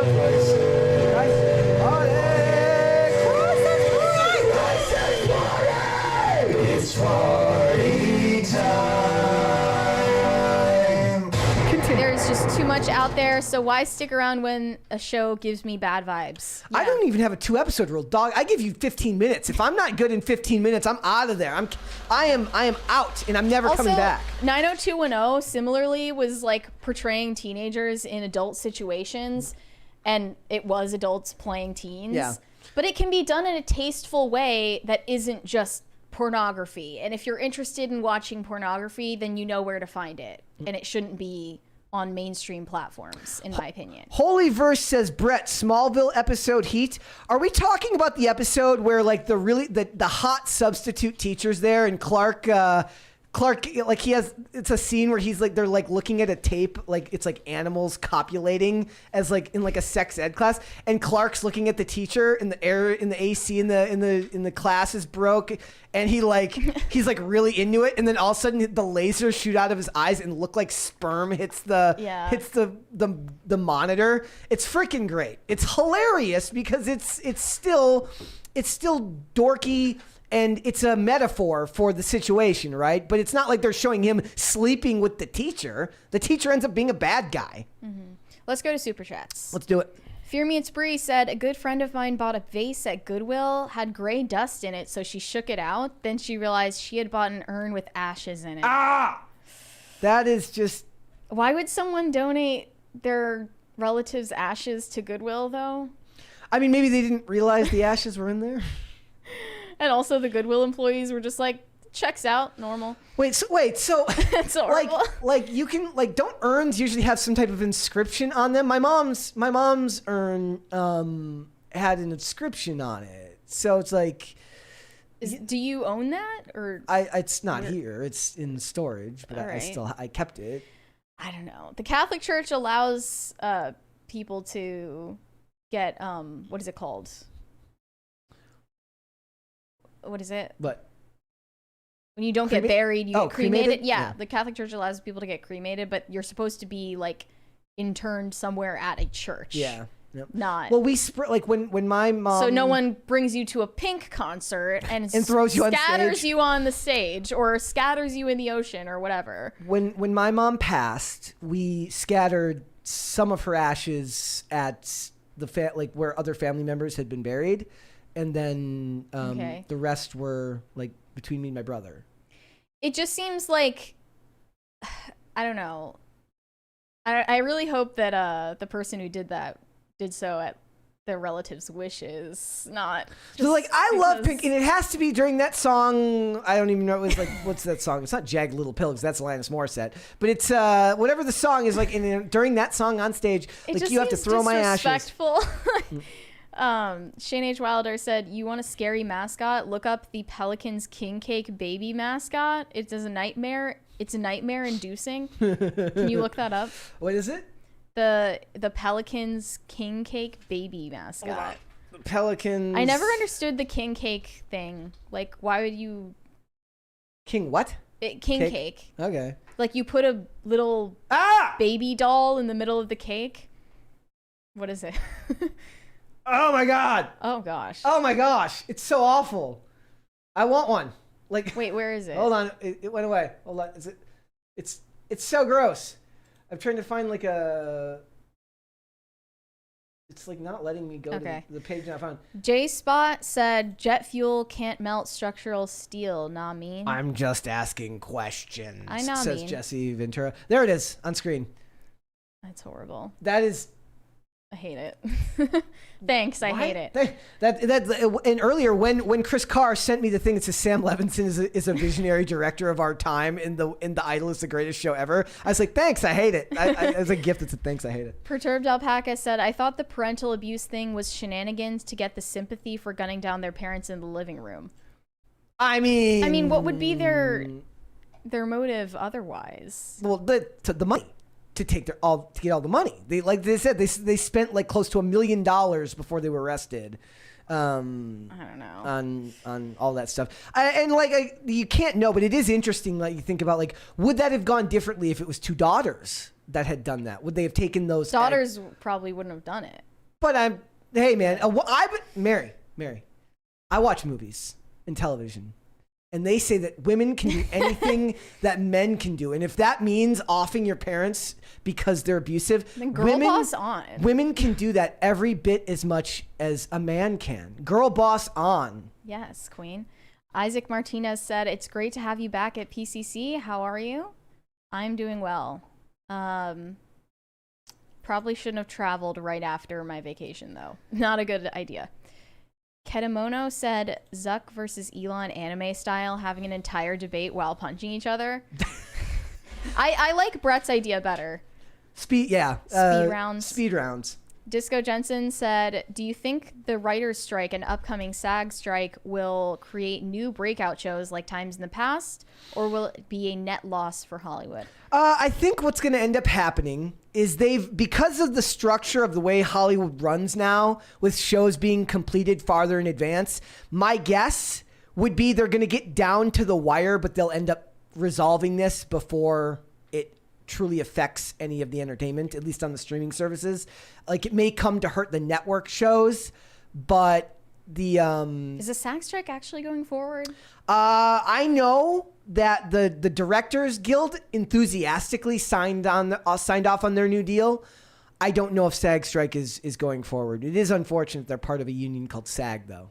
Yeah. The more reality TV shows that are on air, the better, in my opinion. So if we have a reality TV renaissance, I'm down for it. Let's hold off on the rest and we will come back, ladies and gentlemen. All right, let's talk about the OnlyFans model named Elba, who humiliated, according to her, no, she didn't say it.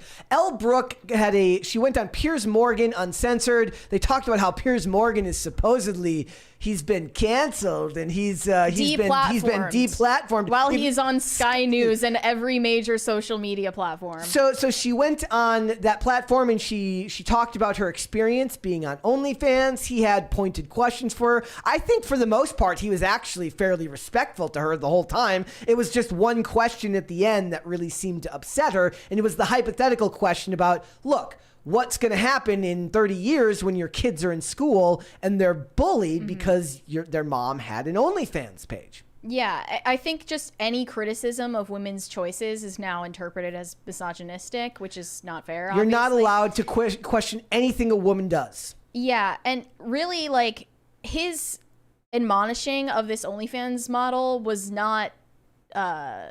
he didn't go hard enough, in my opinion. He didn't go hard at all. He was polite the whole time. His main criticism was like, wouldn't you be more proud of your career if you had stayed in school, gotten your law degree, and had something to say for yourself, instead of going the easy way out and making money off of taking your clothes off? If only I could do that. And it's really not the easy way out. That's probably hard. It's probably soul crushing. And this stuff destroys souls. So when I was going off about this earlier. On the post for this today, where I said I think Mary's got some serious thoughts about some of these topics today. I figured it was this one. If your only criticism is the Blair White criticism, right? They had Blair White on this segment as well to add her thoughts on OnlyFans, and like the only criticism seems to be some pragmatic concern about like, oh, well, the average OnlyFans creator only makes $180 a month. So it's really not something you can make a living off of. And it's a pyramid scheme. And you're, convincing young girls who are out of high school or college to do this when it's going to be destructive to their reputation. I'm not so concerned about their reputations because anybody can, do porn and then have a life after that. Like, you're still a person.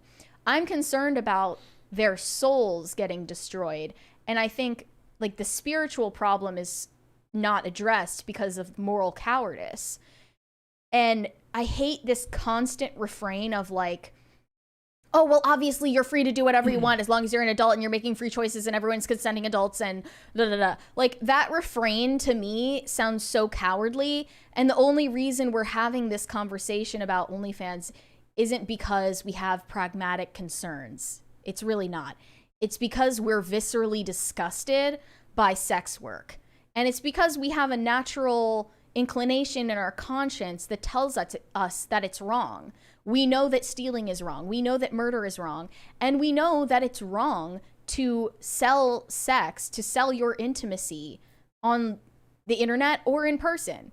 We feel viscerally disgusted by this behavior, rightfully so, but because we're too cowardly, not me, but because like because we're too cowardly to actually say, no, I think this is destroying you spiritually and it's destroying you emotionally and psychologically. We're saying instead, oh, well, I'm just worried about your professional career. I'm worried about whether if you have kids, what will they think of this later on? I'm worried about, are you going to be able to make a living off of this long term? I don't care if you're able to, you could be a billionaire off of OnlyFans for all I care. It's still destructive to you personally. So I'm going to call it out on a moral basis. And the constant refrain of like, oh, well, good for you if it's going well for you and if you're happy and you're consenting and you're an adult. No, not good for you. I'm tired of that. Like that's cowardly. I think the constant refrain of like, you know, this is okay as long as it works out for you, that has no compassion for the person in question, specifically Elba, who has said that she has been sexual since a young age and so sexually driven. These OnlyFans models say this about their personalities. It's a marker of getting molested. Like, this is a marker of someone who's been exposed to sexuality at too young of an age and becomes hypersexual as a coping mechanism for it. Like, but no one's addressing that because it's ugly and it's scary to talk about morals these days. I don't have pragmatic concerns about how much money this woman makes. She's going to be fine. She could retire now at 25 and be fine for the rest of her life. I don't care about how much money she makes. She's going to be miserable in the end because this is spiritually destructive. I've had my go off moment. There's a $20 super chat there from Derp Devil. He said, every bum's lot in life is their own responsibility. I didn't blame anyone for the loss of my legs. Some Chinaman took them from me in Korea, but I went out and achieved anyway. I can't solve your problems, sir. Only you can. There Yeah. you go. I mean, I agree that like we need to emphasize accountability here, but when this woman is publicizing her lifestyle and glamorizing it to younger and more naive women, I think they don't really understand the consequences yet. And this is something you do because you're impulsive and value instant gratification. That was my point earlier. I said it's a symptom of a society that has devalued family and heavily puts heavy favor on the idea of instant gratification. I unfortunately do fall in the camp of like, look, I've got 10 million things to worry about in my life. My life has been a disaster more times than I can count. I've had to overcome my own crap. I can't bring myself to care about whether But you admit that that's selfish, right? That I don't care about whether this woman's soul is redeemed. Sure. I guess then it's selfish of me, but I don't care. Like, it doesn't bother me what she does in her free time, and I'm not taking a moral stance on that or saying that I'm a better person or that I'm a good person because I don't care, or that it's some libertarian ideal. I just don't care. Sure, but you also wouldn't be Piers Morgan bringing her on the show to criticize her lifestyle. You wouldn't be that guy. I think he's bringing her on the show and criticizing her only in a way that's safe. Like if she was on the show, I would let her talk and I would have no opinion one way or the other because I don't care. Because I don't care. Yeah. Like, look, there's but to each their own live and let live mentality. Selfishness is at the center of it. Yeah, sure. And a lack of compassion for the individual is at the center of that mentality. Yeah, like, and I mean, his criticism for her lifestyle clearly comes from a place in him that thinks this is morally wrong, but he doesn't have the moral courage. I don't think he has a moral problem. Articulate that, and he doesn't maybe have the vocabulary for it because he lives in this postmodern world where our morality is all about. I don't think he has a problem with it at all. Harm. I don't think he has a problem with it at all. I think that he's a content creator that wants fodder for his program, just like anybody in that platform. Is that also a little bit ghoulish? Sure. I think a lot of people, maybe Piers Morgan aside, a lot of people have criticisms for OF that are really just a moral. It's a moral. How am I going to say this? They have a moral problem with sex work, but they're cloaking it as a pragmatic concern because that's the safe thing to do. Okay. But it would get you more backlash and more criticism back at you if you said, I have a moral issue with this. But if you just say, oh, like, what about your ability to get a normal job in the future? That sounds more like a pragmatic concern. And it's true. And that should be brought up as well as the moral concern. I wanted to also show a clip from the interview. Okay. What's the Twitter clip, right? Where he asks her about what if your future children see this about content. You this one? Okay. Being someone who embarked on a law career, was obviously very bright, went to university, packed it in just for money to be effectively an online stripper. I mean, that's what you do, right? Yeah. Way worse than an online stripper. But what do you mean way worse? Way worse. Online strippers just, you know, naked. I do things that are way more grotesque than Just that. pornography. Pornography, anything. But it's all within what I want to do, and I absolutely love it, and I'm really good at it.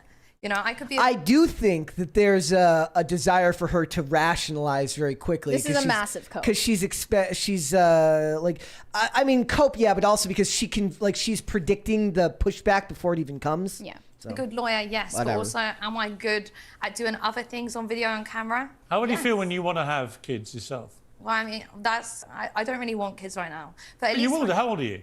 25. Right, so you will do at some stage, probably, right? Maybe. When you do, next he's got to pull the entertainment. Like, your eggs are going to dry up. You have your little ones, and they look at you and go, "Didn't you want to be a lawyer, Mummy? What happened?" Yeah. And you go, "Here, but look at all my stuff." They can cry in a Ferrari.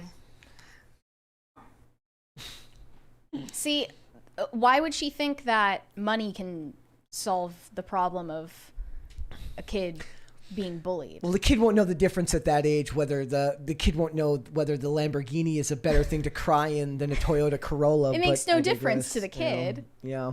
And this is also the question I asked on whatever. I asked, like, you know, how are you going to feel when you have kids in the future, if you have kids? And they will get bullied. Yep.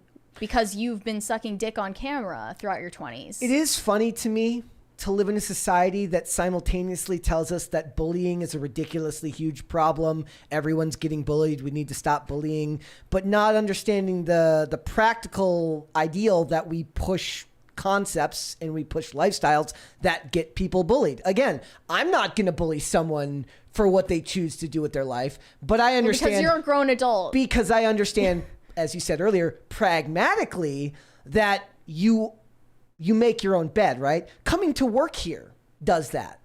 Coming to work at this company gets you hate from people because they don't like your boss or they don't like your politics. But it's a decision you have to make based on what you believe is important. Is this job important to you?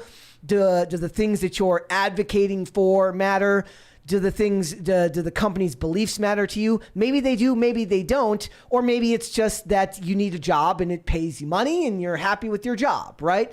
But it is still a practical decision you yourself have to make for one another. This happens in politics. When Donald Trump decided to run for office, you don't think he had to sit down with his family and say, look, this is going to change every one of our lives. If I'm going to push back against media establishment, if I am going to become some type of pariah against the government, which will be fought against wholeheartedly by every aspect of the mainstream culture, those kids didn't really have a choice. They are now part of it, and it's their life whether they wanted it or not. Sure. But, I mean, running for president isn't morally wrong. Doing OnlyFans Yeah, is. but the bullying is the same. Do you think that Barron Trump has gotten bullied for? Oh, my prediction is he ends up being the dictator. I think all of this leads to him. This is his Sigma male. I think that all of the horrible things that have been done in the name of pushing back against the Trump family leads us to an election where Barron Trump wins the election and seizes control of the United States of America. But what recourse does a kid with a porn star mother have when he's getting bullied for his mom's content? He gets to cry in the Lamborghini. He doesn't get to cry. He doesn't quite get to cry at a Mar-a-Lago estate, but he gets to cry in a Lamborghini. It sadly sounds like I know this because I've watched other interviews of Elle Brooks It sounds like she thinks, oh, I would have been happy as a child. I would have had a happier childhood if I were materially comfortable. But that's not true. Money doesn't matter to a kid. Again, like I said, it matters whether they feel safe in their own home. Yeah. And especially with like the way that bullying has accelerated because you can't actually escape it once it's online. Yep. That doesn't solve the problem. Yeah, I don't know. Like, and she also says like, oh, I don't want kids right now. Well, obviously his question is about what is going to happen in 10 years or 20 years. Net and Yahoo in the chat. Net and Yahoo says porn stars don't have kids. She's delusional. Porn stars have kids all the time. That's not true. Porn stars do absolutely have kids. And you then wonder what's going to happen. If you're living a promiscuous lifestyle, you are likely to get pregnant. So, but it's just all about like living in the moment and not thinking about the consequences. And that's one of the consequences. But I don't, even if this woman never has kids, I'm talking about her well-being as an individual has been hurt by this lifestyle and will be. She's going to mourn the loss of having a normal life later on, whether or not she has kids. It doesn't matter how much money you have. That happens to a lot. A good example of something like that may be less of a, it allows you to have this discussion in a less tense environment, even though it would still be similar, is the people who go through tons of plastic surgery, who then regret it later, who live in the moment, get the surgery now because they want to make the modifications to their body now, but don't realize until later that they find it to be something that they wish they hadn't done. Some things are irreversible. Some things are irreversible. I'm just saying what you should say to an 18-year-old thinking about making an OnlyFans isn't, oh, well, you won't make much money doing that. You could make more money being a software engineer. They're not motivated by money, actually. They're motivated by a need for validation and attention and affirmation. And it's usually a woman who has been taught or conditioned by the media or by her experiences in her upbringing to think that her sexuality is all she has to offer the world. I which think is it's incorrect. A combination of all those things. I think it's a money combination, still plays. yes. I still money. But she's looking for security, whether it's monetary or whether it's emotional. People are doing these things for complex reasons, and telling someone, "Oh, well, you shouldn't make an OnlyFans because you could only make $200 a month doing that." It's not about the money usually for them. It's because they have a pathological need for validation, and if you don't search for that in a meaningful way, I think that mixed with an extreme need for money and for but again, it's about security because people chase after money again to feel secure emotionally too. There is a proven cap, a ceiling to how much money you can make where it affects your happiness. At one point it was calculated to be $70K a year. It's like 100, but it's inflated. Let's say it's six figures now. It's like you need to make six figures, and that's the ceiling for how much money you make affecting your happiness level. Yeah. After a certain point, if you're making tens of millions of dollars, it doesn't affect your happiness anymore. So you really are chasing after this like monetary comfort, material comforts, because you feel extremely insecure in your psyche. And I think that's the real motivation behind these women making OnlyFans. I got reached out to by an OnlyFans recruiter back when I was making all my back when OnlyFans had a more squeaky clean when image? they were going looking towards, after, they were looking to branch out Yeah. and do more like basically make it like a Patreon type Yeah. thing. And they're like, we're looking for creators who are creating alternative content related to sports and mental health. And I was like, no, because I already had a Patreon at that point. But I was like, part of me for the lulz thought it was hilarious. But they tried to rebrand and it just didn't work. Also, I'm really tired of the constant refrain that like your personal choices don't affect anyone else. Like as long as you're a consenting adult and you're happy doing what you do, it does affect other people. Your individual choices, whether you like it or not, they have effects on our collective consciousness and society. They also point out that her mother's on her payroll, so her mother can't really have all that negative an approach to it because it affects her financially. Right. there are other people implicated in this situation. It's not just you, you know? So also women doing OnlyFans has affected women who don't make that decision as well. It sexualizes women on the whole because you're dehumanizing yourself. You're degrading yourself and your whole gender. I mean, think about the story of the woman who worked at Home Depot. The two women who worked at Home Depot, and they were like, they were like, congratulations for being hot and not being on OnlyFans. Right, but then when she says, "Oh, I'm not interested in that. I want to make money in an honest way," she gets hate for saying that it's dishonorable or dishonest to make money off of sex work. It's insane. Like, if other women are constantly getting harassed to sexualize themselves online just because you're doing it, obviously your decision to objectify yourself and degrade yourself is affecting other people negatively.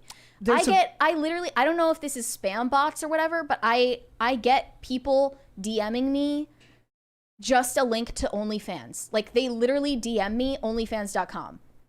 And it's either that's a spam bot or they're doing that to be like passive aggressive, or I get comments that are like, "Oh, where's this girl's OnlyFans? Link me to her OnlyFans." It affects even the women who don't make the decision to sexualize themselves. It's to me, it's a sign of a lonely society where we've devalued family, where the marriage rates are plummeting, the divorce rates are skyrocketing, men are extremely lonely, women are extremely manipulated by a lot of this stuff, and until the men aren't willing to shell out the money for this stuff, until we promote again a culture that tells people, look, it's a good idea to get married at a younger age, have kids, have a family, go against what every aspect of the culture is telling you, we're going to keep seeing this grow. Because like I said, as much as we want to put this on the women, for whatever reason, like I said, I fall into that camp that you're complaining about here, where I'm like I'm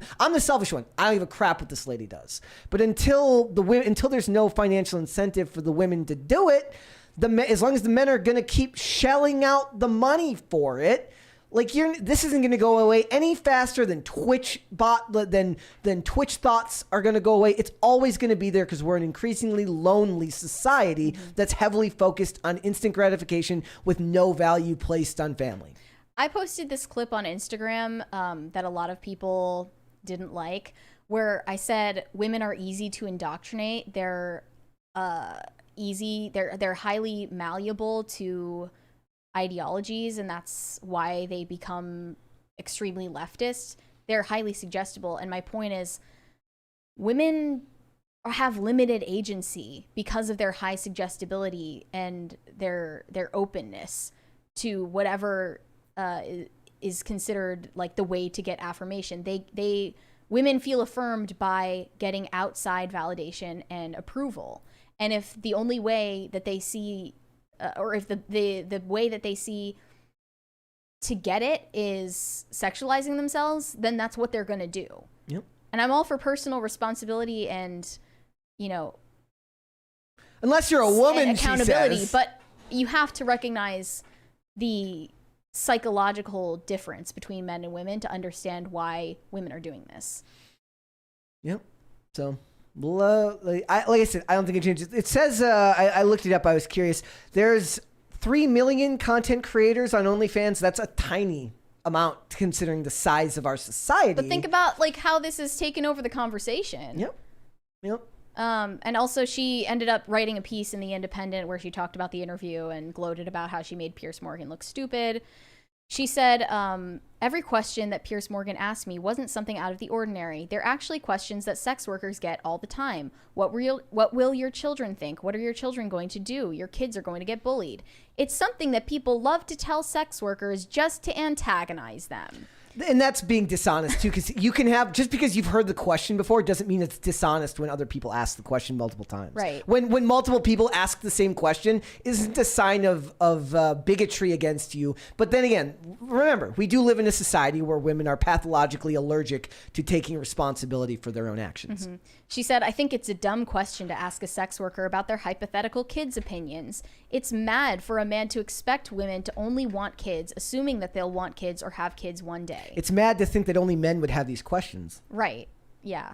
Like I said, we're having this conversation, and Mary's the one asking you these questions, lady, not me. I don't give a crap what you do with your life. Mary's the one who's trying to save your soul. I don't really care what happens to you, unfortunately. Yeah. Sorry. Well, let's move on. We got This is some Superchats. depressing. Corey Anderson said, "Where is the beautiful HCB? Tell her I said family." Well, we'll pass that message along. I will pass that message along. Just so you know, still true, all of your Super Chat money goes directly to Hannah Claire Brimelow's bank accounts. Straight there. Perturbed Alpaca said money.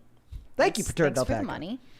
Gordon Shumway said, screw it. Let's stop criticizing OF girls. 10 to 20 years from now, there will be a ton of middle-aged women with regret and their children who need tons of therapy. Big Pharma will bank. They will, absolutely. The SSRIs will be sold at even higher rates. Like right now, there was an amazing meme. It says OnlyFans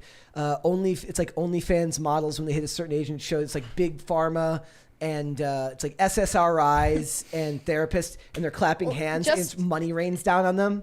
Just because we know that time and the natural consequences of their actions will punish these women doesn't mean that we should relish it. And I'm not that disillusioned yet. And they deserve at least for someone to present an off-ramp to them. There's a $20 one from Derp Devil, and then then we'll talk about Idris Elba. He said, saying women can't control themselves is BS. God gives us all the will to choose. If I can exercise the will to restrain violence, surely a woman can restrain the impulse to stuff sausages. If they're that suggestible, no voting. Well, I don't think that women should have voting rights either, Derp Devil. But my point remains, we all know that women have high suggestibility, and for that reason, a limited amount of agency. Someday, Mary, I'm like, just working here has poisoned me to ever. Imagine I'm like on a date with like somebody who doesn't like somebody not from this world, and like, yeah, and like a lot of my friends don't think that women should vote. Oh, but they're women who think that like it's not guys, it's the ladies that don't want women to vote. Yeah, never say that in public. Okay, let's hold off on the rest, and we will come back, ladies and gentlemen. Let's talk about Idris Elba, because Idris Elba has come out. This is an article in the Telegraph where he talks about he faced a certain amount of disgusting racism based around the idea that he should play James Bond. On one hand, I kind of feel bad for the guy, because it feels like one of those situations where people are arguing in on a comment thread in one of your posts on social media, and you're like, leave me out of this. It's like, he didn't ask for this. He didn't really advocate for the part. It just feels like his name gets dropped because he's a handsome, tall British dude that people want to play James Bond that just happens to be black, right? Well, if he was voted by the UK as the most popular candidate to play James Bond, is racism really a factor here? I think he's like kind of blowing it out of proportion and making something out of nothing just to complain. So it says Idris Elba has revealed he has been put off of playing James Bond after years of being subjected to disgusting racism when rumors developed that he would take up the role. Now, here's the thing. I don't have a hard time believing that you would get some like awful messages. The problem is distinguishing between the two, right? Somebody like me who says that I don't think he's right for the role because he's too old and I'd rather see him play a villain should not be lumped in with the people who are saying like something disgusting. You can't play this role because of this color of your skin. You're gross. Get out of here. That's not the same thing. And the problem has become that we no longer draw distinguished lines between fair critique of a casting choice and racism. Well, it's one thing to say that a character should remain like, if a traditionally white straight male character is gonna get race swapped or gender swapped simply because we need to take straight white males down a peg, then I'm not interested in that conversation. If you're saying you want Idris Elba to be James Bond because you think he's the best guy for the role, that's a whole other conversation. And I've kind of I don't agree with it all the time, but I've come around to, I understand the argument why people say like, not at all, don't change anything. Because look, I made a post the last time we talked about this, and somebody came into my Twitter and basically without watching the video where we talked about it, started like saying like, basically calling everyone a xenophobic racist for having any desire for Idris Elba to not play the role. And I said like, look, man, I'm willing to have the conversation about it. Like, whatever. Like we were talking about like female James Bond, right? It was like, that's a no-go, right? And he basically goes, yes, also trans James Bond. Like you give them 1 inch, exactly. They take 10,000 miles, right? Like and it was almost like he's doing it because he was like trying to get a rise out of me. Like he's trying to get me to like argue with him about it. And like he's like, because he put like an annoying smiley face at the end of it, like he's like mocking you for it. So I get it, but in the case for this is like, look, he's too old, and casting decisions come with thousands of form factors that go well beyond just who the race and gender of the character, right? There's marketability. They now talk about how strong is your social media presence when casting someone for a role. A lot of things go in for this role. He probably would be a fantastic casting option for a non-purist, right? And it probably would do great numbers at the box office. But if you're going to make it central to the character, I think it's stupid. I don't think it matters. Well, he said, or I don't think it should matter. I don't think it should be part of the character. Not that I don't think it should matter. I don't think Elba has already said in interviews that he's not interested in playing James Bond. Make him a villain. That's not a career goal of his. But now he's flirting with the idea simply because he sees an opportunity to spite the angry racists in his comment I don't section. even think he's flirting with the idea. I think he's just having this discussion because it's on a podcast and there's something that needs to be talked about. I actually think that for him, this is a net negative. To be his level of fame, his level of success, why would you subject yourself to this? It doesn't make any sense. I thought it was weird when Ben Affleck took the role as Batman. I'm like, you're already rich and famous. Why would you do that? Like, you don't need, and we're twice as divided as a society now than we were back then. This is funny. In 2015, author Anthony Horowitz caused outrage after he said Idris Elba was too street to be Bond, and later he issued an apology. That makes no sense. That's not racial. Given that Luther was already a show, and Luther was awesome. And also, it makes no sense. I guess maybe he's talking about, like, if he was considering it like his character in The Wire. But that's an American character that he's portraying in The Wire. And he had proven countless times, dozens of times, over and over again, that that's not who he was. He has been acting for a very long time with a very, very diverse resume of acting roles. So I don't know what Horowitz was talking about there, but it's not a good critique. He said, essentially, it was a huge compliment that every corner of the world, except from some corners, which we will not talk about, were really happy about the idea that I could be considered. Those that weren't happy about the idea made the whole thing disgusting and off-putting because it became about race. It became about nonsense, and I got the brunt of it. Like I said, he didn't ask for it. It's not like he was advocating for the role at the time. People just, his name's always what came to mind. I don't know. I think that, like, if James Bond has always been a white straight male, is it not fair to say he should continue being that?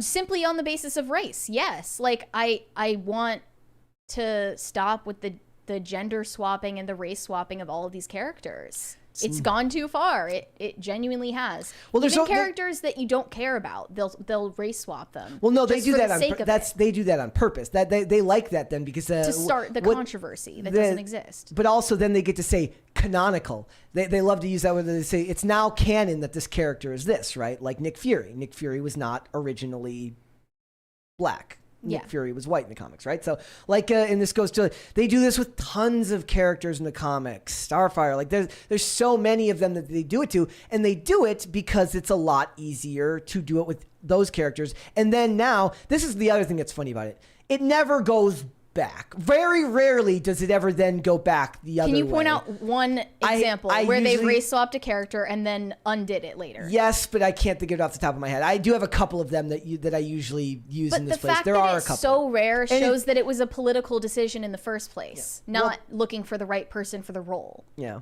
You know? Even if a black actor, they should do a white. You know what they should do? They should do a black actor, but they should have an American do it. Like then see what the critique is, right? Like have Kevin Hart play. Well, we had Robert Downey Jr. played Sherlock Holmes, so maybe we get they get Chris Hemsworth. They leave him with the Australian accent. I just think even if a black actor can do well in the role of James Bond, that's not exactly the point. Because it's a politicized decision either way. Yep. And it's never going to be undid. Yeah. Kingpin in the Daredevil movie with Ben Affleck was played by Michael Clark Duncan. Okay. And he's and then they went back, and then Vincent D'Onofrio took over that character later. But it's so rare that happens. It almost non-existent. Yep. There's some other examples that I would have to think of. Like it or not, if Idris Elba got cast as James Bond, you can't tell me that the casting directors wouldn't see it as a plus that he's a minority. Well, the funny thing is regardless of how well he's able to play the role. It shouldn't matter because just like Samuel L. Jackson, it's not the fact that Samuel L. Jackson is black that's the draw there. It's the fact that Samuel L. Jackson is Samuel L. Jackson. But don't tell me that the casting directors don't see it as a positive, like an added bonus that they've hired a minority. Yeah. Serenko Production says Robert Downey Jr. in blackface as James Bond. That would be freaking incredible. The dude playing another dude. Like let's go. Like I'm here for it. No, in fact, I'm on board with that one now. Or maybe you know what? We give them a swap, right? We have Kevin Hart as James Bond, and they give us Idris Elba as Iron Man, even though he's already in the Marvel Cinematic Universe. This is sort of like if you criticize a Jordan Peele movie, you're automatically branded as racist. If you criticized Idris Elba playing James Bond, you're racist. And I don't want to deal with that mess. Well, you're also criticizing Halle Bailey if she plays the Little Mermaid. Yeah. You know? Also, but did you see that they're making an animated series based on that movie? No. Yeah. Oh, gosh. They're putting it on Disney Plus, right? Yeah. Yep. What a dumpster fire. And now people are talking about Superman Legacy. Yep. Well, Nicholas Hoult. Like here's one that has nothing to do with race. That it's not a good casting decision. He actually looks in this picture a little bit like old what's his name from Sherlock? Who? Sherlock, Doctor Strange, Sherlock. Oh, Benedict Cumberbatch. He actually looks a little bit Benedict Cumberbatchy in that British physiognomy. Yeah, he's looking a little bit Cumberbatchy. But he obviously doesn't look like a Clark Kent. No. We've got one from Because Reasons. He said, no, Mr. Bean should be the next James Bond. Let's go. like Rowan Atkins. No, what do we get? Monk to play. Tony Shalhoub can play James Bond next. How about that? He's a little bit. I would have to see what he looks like bulked up. I think if his face fills out after he puts on the muscle, I still don't think he really looks like Clark Kent. But he has a triangular face. It doesn't make sense. You know? Yeah. The other candidates were who is this? I didn't recognize any of the other names except for Emma Mackey. Yeah, I had never heard of these guys. Yep. But David Corenswet and Tom Brittany. Tom Brittany. David Corenswet. That's just an unfortunate name. Yeah. David Corenswet looks too metrosexual for the role. Tom Brittany looks okay for the role. Chat, who would you guys hire for, other than Henry Cavill, obviously? Who would you in the chat hire to play the next Clark Kent? I actually like Tyler Hoechlin as Superman Clark Kent in Superman and Lois. But the funny thing about it is, in the chat right now, Shimmy Shelley says weak jaw. The girl who plays Lois in Superman and Lois, Bitsy Tulloch, I guess she goes by Elizabeth Tulloch now, she has the jaw of the century. Like, she's got like a super jaw. So she's more Clark Kent than Clark Kent is in that. Have you heard of the phenomenon of twink death, Brett? No. It's when an actor in his late teens or early 20s, sort of like Leonardo DiCaprio, is like super handsome and is like the it boy. Yeah. And then as he ages out of that look, he undergoes a twink death. So they become stocky and they and husky. Like, is that what you'd call Leo? Is Leo husky? He's just kind of stocky. I don't know. He looks like he's had too much.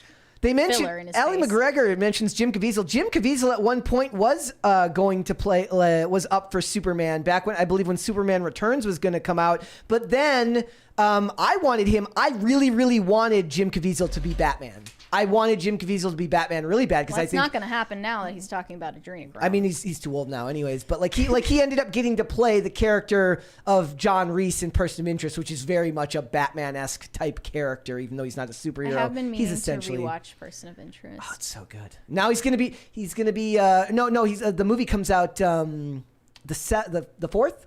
Oh, The Sound of Freedom Sound of comes Freedom. up. Yeah, comes we're up- going to be reviewing that. Yep, like I'm excited to watch that. It is really weird seeing him with blonde hair in that. It's really uncomfortable.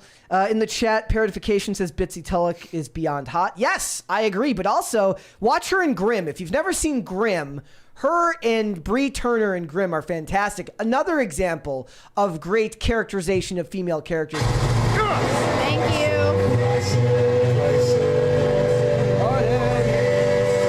So who would you hire for Superman? Let's just give it to Zac Efron now. Oh, I just saw a new tweet that says Nicholas Hoult has now lost out on playing both Batman and Superman. There's a chance he could still be on the shortlist to play Lex Luthor. People were also saying Bill Skarsgård would make a good Lex Luthor. Yeah, I think that's true. Shaved head. Yeah. Yeah, like now they've got Michael Cudlitz playing Lex Luthor on Superman and Lois, or is he like is he Lionel Luthor? But he's a big husky dude. Like I don't really see it, but yeah, like he actually kind of looks Skarsgård-esque. Holt does in this photo. He's got the same sunken face. I don't know who you guys would want to play. Jay-San says, let Tom Cruise be all the superheroes. He actually advocates against people playing superheroes. He says it's bad for your career. Yeah. I think they're just giving Nicholas Hoult revenge plot so that he can play a villain. I would also completely advocate for them bringing back Stephen Amell as Oliver Queen. I think Stephen Amell did a fantastic job as Oliver Queen as Green Arrow. So that's just. Someone said, "Why would anyone want to play Batman or Superman? It's a long commitment. You'll be typecasted. You will always be that superhero, regardless of how much better work you've done." Yep. What's funny is like I've been rewatching Sons of Anarchy, and I've been rewatching Lucifer. Tom Welling is great in Lucifer. And he's a dude who's like, he's still in superhero shape. That dude is you talk about husky? Tom Welling is a husky, but like super good shape. I would like to see Tom Welling come back. You know what? Let Tom Welling be Hellboy. That would be cool. Or Van Helsing. Nicholas Hoult is just taking L's. Yeah. He also got turned down for Mission Impossible and Top Gun. Well, there was too much in the way there. Not Ben Helsing. So yeah, like, is there anybody you would cast particularly? Like, who have you watched recently in a movie that was really, really good? For Clark Kent? No, yeah, for the role of Clark Kent. Who have you seen in a movie? Maybe one of the characters in Top Gun. Oh yeah. What was his name? Something. Glenn Powell. Yeah. Maybe for but the thing is I can only picture him with the mustache, so I'm trying to picture him without the mustache, and I'm having a very hard time. I think Who's the other one who's in a rom-com with Sydney Sweeney? That's Glenn Powell, isn't it? I thought that was a different guy. Isn't that Glenn Powell? He's kind of maybe it's not Glenn Powell. That guy would be a good Robin. Would be a good. No, yeah, that's Glenn Glenn Powell. Powell. But he didn't have a mustache in Top Gun. Who was that the guy? A different guy. That was a different guy who had the mustache. Yeah. Glenn Powell would play a good Robin. Would be a good Dick Grayson, I think. Let me look it up. Oh, it's Miles Teller that had the yes. The stash. Okay, both of those would be good to play for some type of role. I do want to know who they're going to. Miles Teller's mustache was pitched to Tom Cruise with a photoshopped mustache. Well, that's awesome.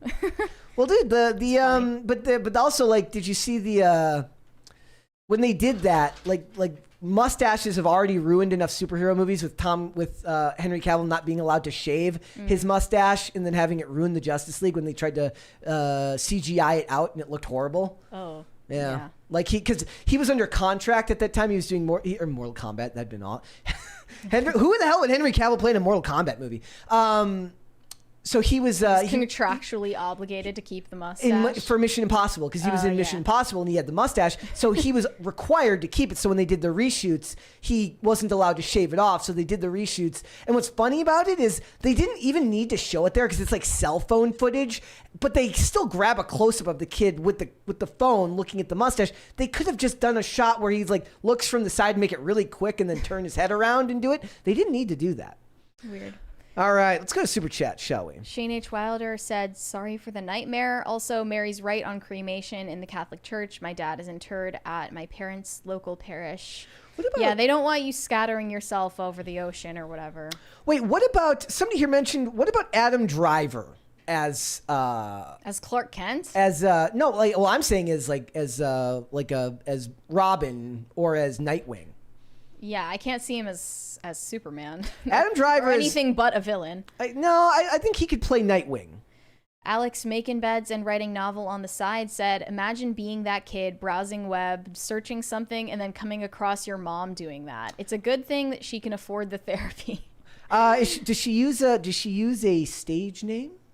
Elle Brooke. Is that a stage name or is that a real name? I don't know, but she's also like an MMA fighter on the side. Yep, and then, look, there's another MMA fighter named Ebony Bridges who's very she's not a MMA, she's a boxer, and she's like the welterweight champion, and she's very, very successful. And every time she does a weigh-in, she does it in lingerie as a way of like psyching out her opponent. And also, it's really funny because there's whole montages of photos of the men like looking anywhere but at her because they're like she's standing You're there. You're supposed to ignore that she's in her underwear. Literally standing there in like see-through lingerie. Like, it's really hilarious because like they're standing there like, and has her OnlyFans on her stomach. On her stomach. It's freaking hilarious because it actually does work as like a psych out technique because the other person's just dressed normal and like it's her radiating the confidence to dress like that, right? So maybe it's not the most moral thing you could say, but it absolutely gets in the head of your opponent. Nathan Koss said the irony of her saying they can cry in a Lamborghini is that they live in the UK and by the time she has kids, they won't be allowed to own cars. Yeah. You have your car license. Well, maybe she can get a private spot in the tube. That's what they call the subway, right? The tube. Yeah. Francisco Sanchez Jr. said, technically Sam Jackson's Nick Fury is canon if you look at Marvel's Ultimate Comic imprint. But but also like for like if that's it's technically right. So like if they make it canon now, I don't know if that's after the fact, but it's still like they do this to a lot of the characters, right? They get race swapped after the fact. Nobody ends up caring if it ends up being a bigger named actor because they're like, look, I get why you did it. It's this actor. He brings in this much money. Granted, like who did Idris Elba play? Heimdall in Thor, which is about Norse mythology. Like, that doesn't really work either. Corey Anderson said Robert Downey Jr. was nominated for an Oscar for his role in Tropic Thunder. Is that true? Somebody would have to fact check that. I don't know if that's true. I do know that he said Ben Stiller has not, like, they don't apologize for that movie. They're like, it's freaking awesome. Not apologizing for it. It's a comedy. Deal with it. And people love him in that role. Like he might actually be able to save the culture if they let him try to do that again and he didn't get blasted for it. Corey Anderson said, I stopped paying to see movies in the theaters after Cats, but I would pay to see Dave Chappelle as Batman. Let's go. You went to see Cats in theaters? That's on you. After seeing that trailer, I don't know how you made that decision. Sketch Therapy said, where would you cast the guy in Reacher? He's huge. Oh, yeah. Oh, my gosh. Yeah, he could be Superman. Holy crap. That, like, look at the clips of, like, I was watching, I go through doom scroll spirals on YouTube shorts, and there's this one where he's talking about his workout routine for, like, the new season of Reacher and whatever it is that he's working on now. That dude is just a freaking beefcake. Like, they need to hire that dude for everything. He's like, and he's got a super Chad look in the new Fast and the Furious movie. That guy could play Superman. He's actually almost too big because as Clark Kent, he would be like enormous. They'll like CGI his muscles smaller. Like, cause I mean, Henry Cavill's a big dude too, though. Like, he's a buff dude, but like when you're literally like writing your news article and your muscles are like ripping your shirt open, like, I don't know. I'm shocked that Nicholas Hoult was even in the running. Oh man, that's so awesome. You need to hire that guy for that.